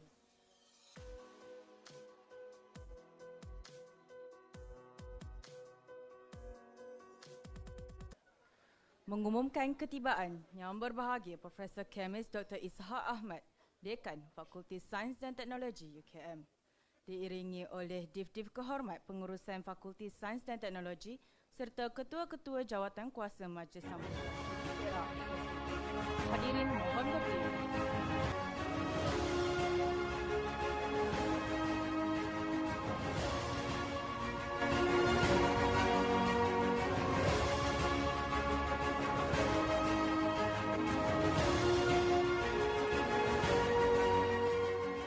Hadirin dipersilakan duduk. Assalamualaikum warahmatullahi wabarakatuh dan selamat sejahtera. Mencari timba si anak dara di bawah sarang burung tempua. Selamat sejahtera pembuka bicara. Selamat datang untuk semua. Sayang kumbang mencari makan, terbang seiring di tepi kali. Selamat datang kami ucapkan, semoga diiringi restu ilahi. Yang berbahagia Profesor Kemis Dr. Ishak bin Ahmad, Dekan Fakulti Sains dan Teknologi. Yang berbahagia Profesor Dr. Zeti Azura Muhammad Hussein, Timbalan Dekan Prasiswazah. Yang berbahagia Prof. Madya Teknologis Dr. Muhammad Hariri Arifin, Timbalan Dekan Hal Ehwal Jaringan Industri dan Masyarakat. Yang berusaha Dr. Munira Ismail, Penolong Dekan Keusahawanan dan Kreativiti, serta pengurusi sambutan Jubli Perak FST, Dr. Nur Farhan Muhammad Asaad, pengarah program Hari Kerjaya FST 2024. Barisan panel jemputan yang dihormati para pensyarah dan kaki tangan FST serta pelajar-pelajar yang dikasihi sekalian. Selamat datang ke Majlis Penutup Program Hari Kerjaya Fakulti Sains dan Teknologi 2024. Untuk makluman hadirin sekalian, program Hari Kerjaya FST 2024 ini dianjurkan untuk mendedahkan para pelajar kepada alam pekerjaan sebenar dalam bidang-bidang berkaitan sains dan teknologi. Oleh itu, beberapa program yang selari dengan Hari Kerjaya ini telah dilaksanakan di peringkat jabatan seperti bengkel resume, perkongsian alumni dan juga mock interview. Program yang telah berlangsung ini melibatkan lebih 450 orang pelajar tahun akhir dari 19 program pengajian prasiswaza yang akan menjalani latihan industri pada tahun hadapan. Dan kemuncaknya pada hari ini, pelajar telah mendengar perkongsian daripada wakil graduan dan syarikat Great Eastern mengenai penjenamaan diri dan pengurusan kewangan. Diikuti pula dengan sesi forum bersama panel-panel daripada pelbagai industri meliputi aspek peluang, kerjaya, cabaran, jangkaan dan realiti alam pekerjaan sebenar.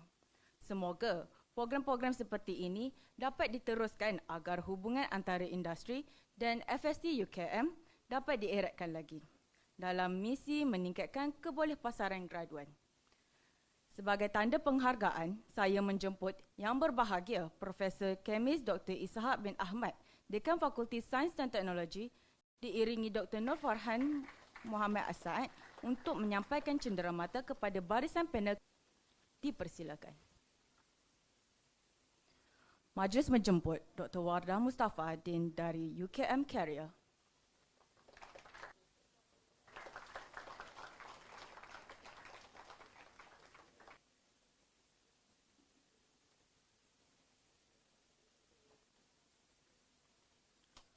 Dr. Syarizah binti Alimat dari Jabatan Kimia Malaysia.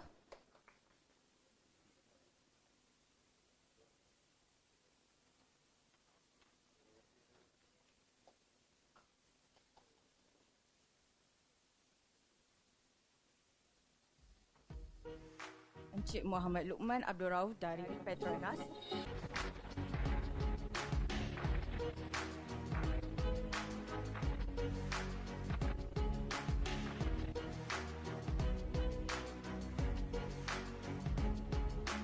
Adibah binti Ni Azhar dan juga Dekan Fakulti.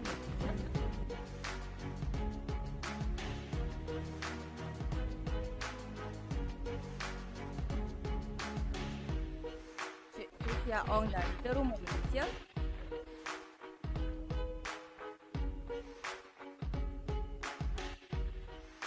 Cik Sanggit Kaur, anak perempuan Dashan Singh dari Ezra Mobil.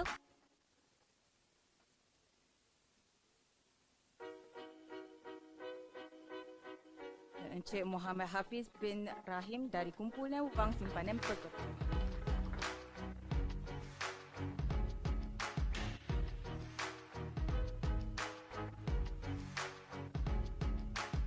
Majlis mengucapkan ribuan terima kasih sekali lagi kepada semua panel yang telah memberikan perkongsian pada hari ini. Hadirin sekalian, tanpa melengahkan masa, majlis dengan ini menjemput yang berbahagia Profesor Kemis Dr. Ishak bin Ahmad, Dekan Fakulti Sains dan Teknologi untuk memberikan ucapan dan seterusnya merasmikan majlis penutupan program Hari Kerjaya FST 2024. Majlis dengan segala hormatnya mempersilakan. Bismillahirrahmanirrahim. Assalamualaikum warahmatullahi wabarakatuh. Salam sejahtera, salam Malaysia Madani, salam Malaysia Watan. Terima kasih kepada saudari pengerusi majlis. Yang bahagia Profesor Dr. Zeti Azura Muhammad Husin, Timbalan Dekan Prasiswaza. Yang bahagia Profesor Madya Teknologis Dr. Muhammad Hari Arifin, Timbalan Dekan Hal Ehwal Jaringan Industri dan Masyarakat.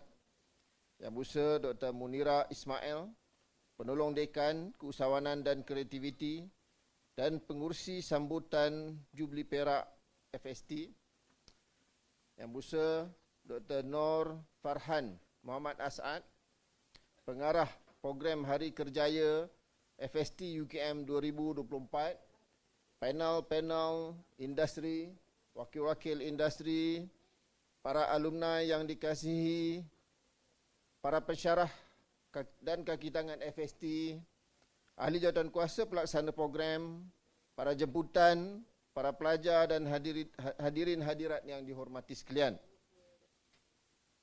Saya percaya pada sepanjang program hari ini telah dilaksanakan dengan penuh meriah dan kita bersyukur kepada Allah Subhanahu Wa Taala kerana dengan limpah dan inayahnya maka kita bersama-sama dapat menjayakan Hari Kerjaya FST UKM Career Day at FST 2024 yang dianjurkan oleh Sekretariat Hal Ehwal Pelajar, Sekretariat Hal Ehwal Jaringan Industri dan Masyarakat dan Persatuan Mahasiswa Fakulti Sains dan Teknologi.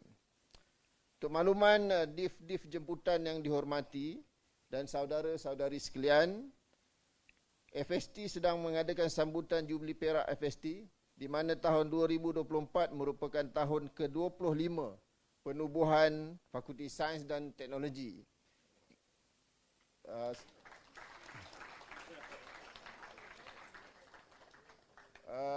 Walaupun sebahagian daripada alumni saya percaya bergraduan sebelum penubuhan FST, iaitu pada sebelum itu dikenali mungkin FSFG, FSH, FSM, FS apa lagi ataupun Fakulti Sumber Alam di Sabah dan di Sabah pada tahun 1999. Semua fakulti-fakulti ini telah digabungkan di bawah satu fakulti yang pada ketika itu adalah fakulti terbesar di UKM. Kita menawarkan seperti mana disebutkan oleh pengacara majlis tadi sebanyak 19 program prasiswazah yang dilaksanakan ataupun ditawarkan oleh FST bermula tahun 1999. Bersempena dengan sambutan Jubli Perak ini, beberapa program telah dirancang dan dilaksanakan.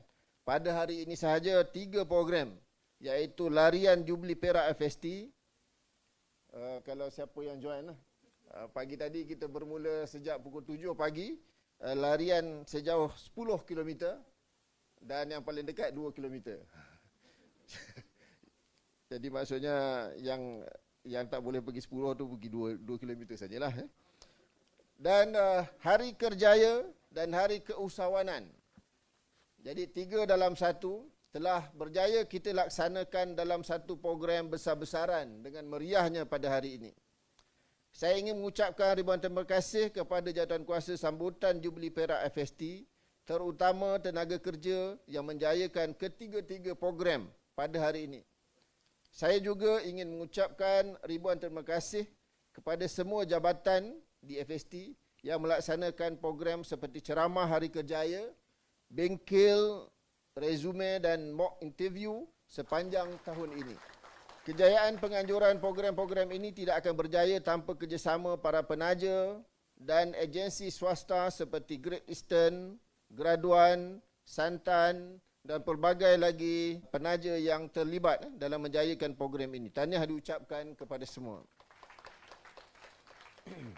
Bagi pihak fakulti, kami juga mengucapkan setinggi-tinggi penghargaan kepada semua alumni yang telah sudi untuk berkongsi dan memberikan pengalaman berharga kepada semua para pelajar untuk bersedia menghadapi masa depan yang lebih gemilang.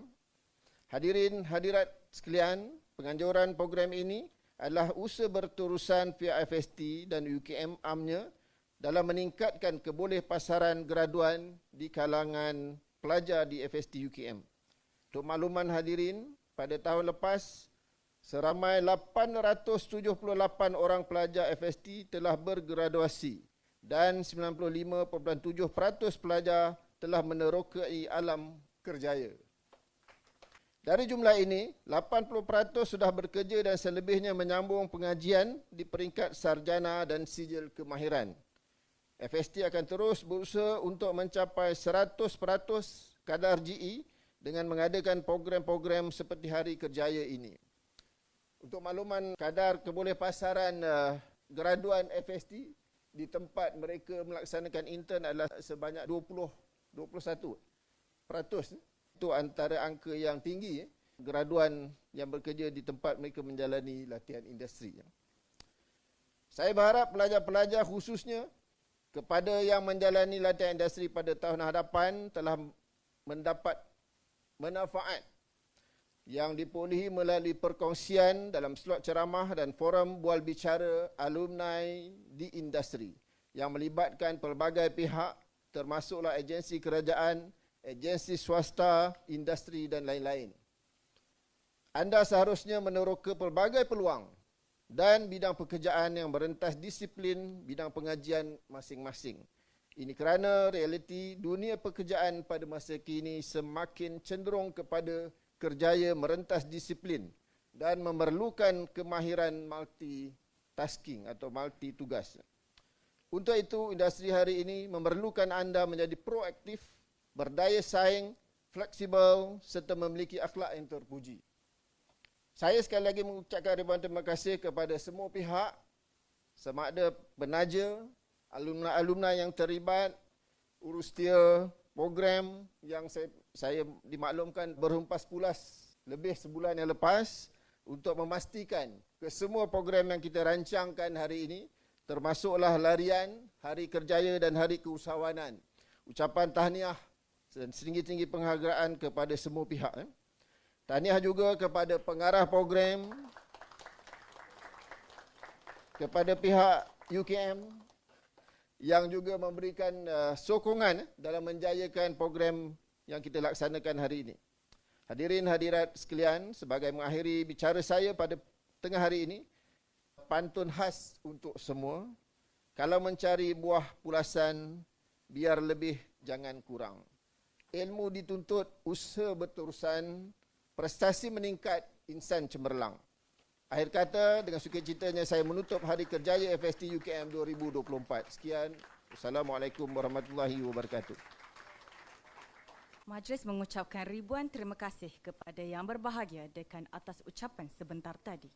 Kini saya menjemput Profesor Dr. Zeti Azura untuk menyampaikan cenderamata kepada yang berbahagia Profesor Kemis Dr. Ishak bin Ahmad, Dekan Fakulti Sains dan Teknologi. Dipersilakan. Terima kasih diucapkan kepada Profesor Dr. Zeti Azura atas penyampaian sebentar tadi. Seterusnya, mari kita bersama-sama menonton sebuah montaj yang telah disediakan bagi menyoroti semua aktiviti Hari Kerjaya yang dilaksanakan oleh jabatan-jabatan di FST.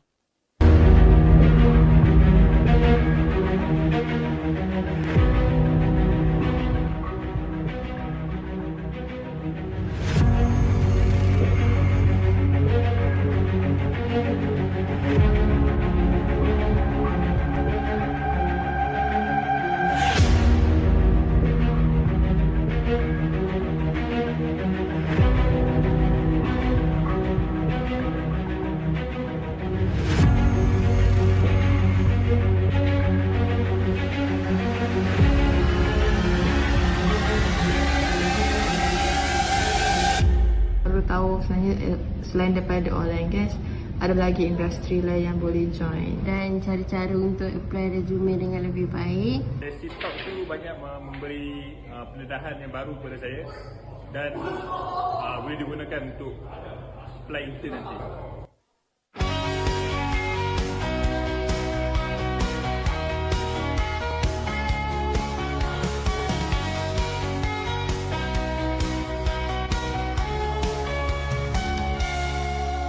Sejarah kita mula melangkah 25 tahun yang penuh megah. Cabaran diharungi, kejayaan dicipta. Jubli perak FST kita raikannya.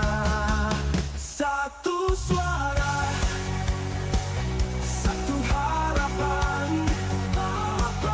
baru dan lama berpimpin tangannya.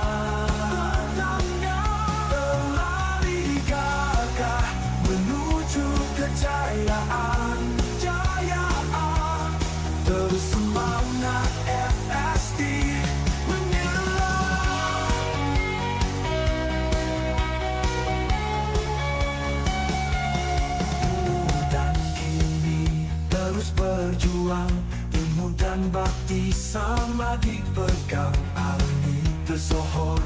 nama terbilang terus bersinar FST gemilang.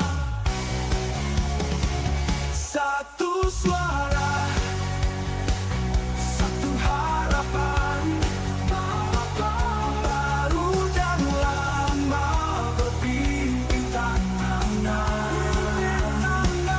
berlari gagah menuju kejayaan, terus semangat FST menyerah.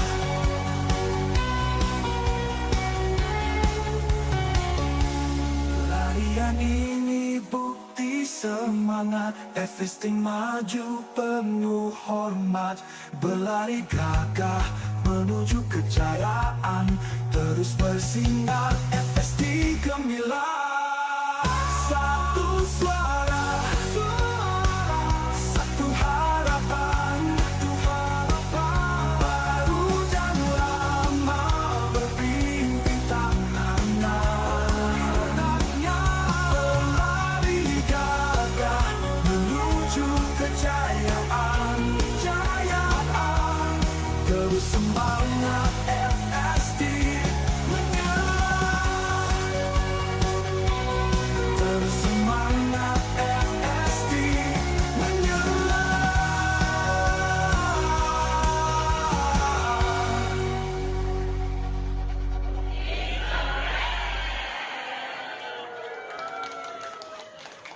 Hadirin hadirat sekalian, dengan berakhirnya persembahan montaj tadi, maka berakhirlah program Hari Kerjaya FST 2024 ini. Sekian, wabillahi taufiq wa hidayah. Wassalamualaikum warahmatullahi wabarakatuh dan terima kasih.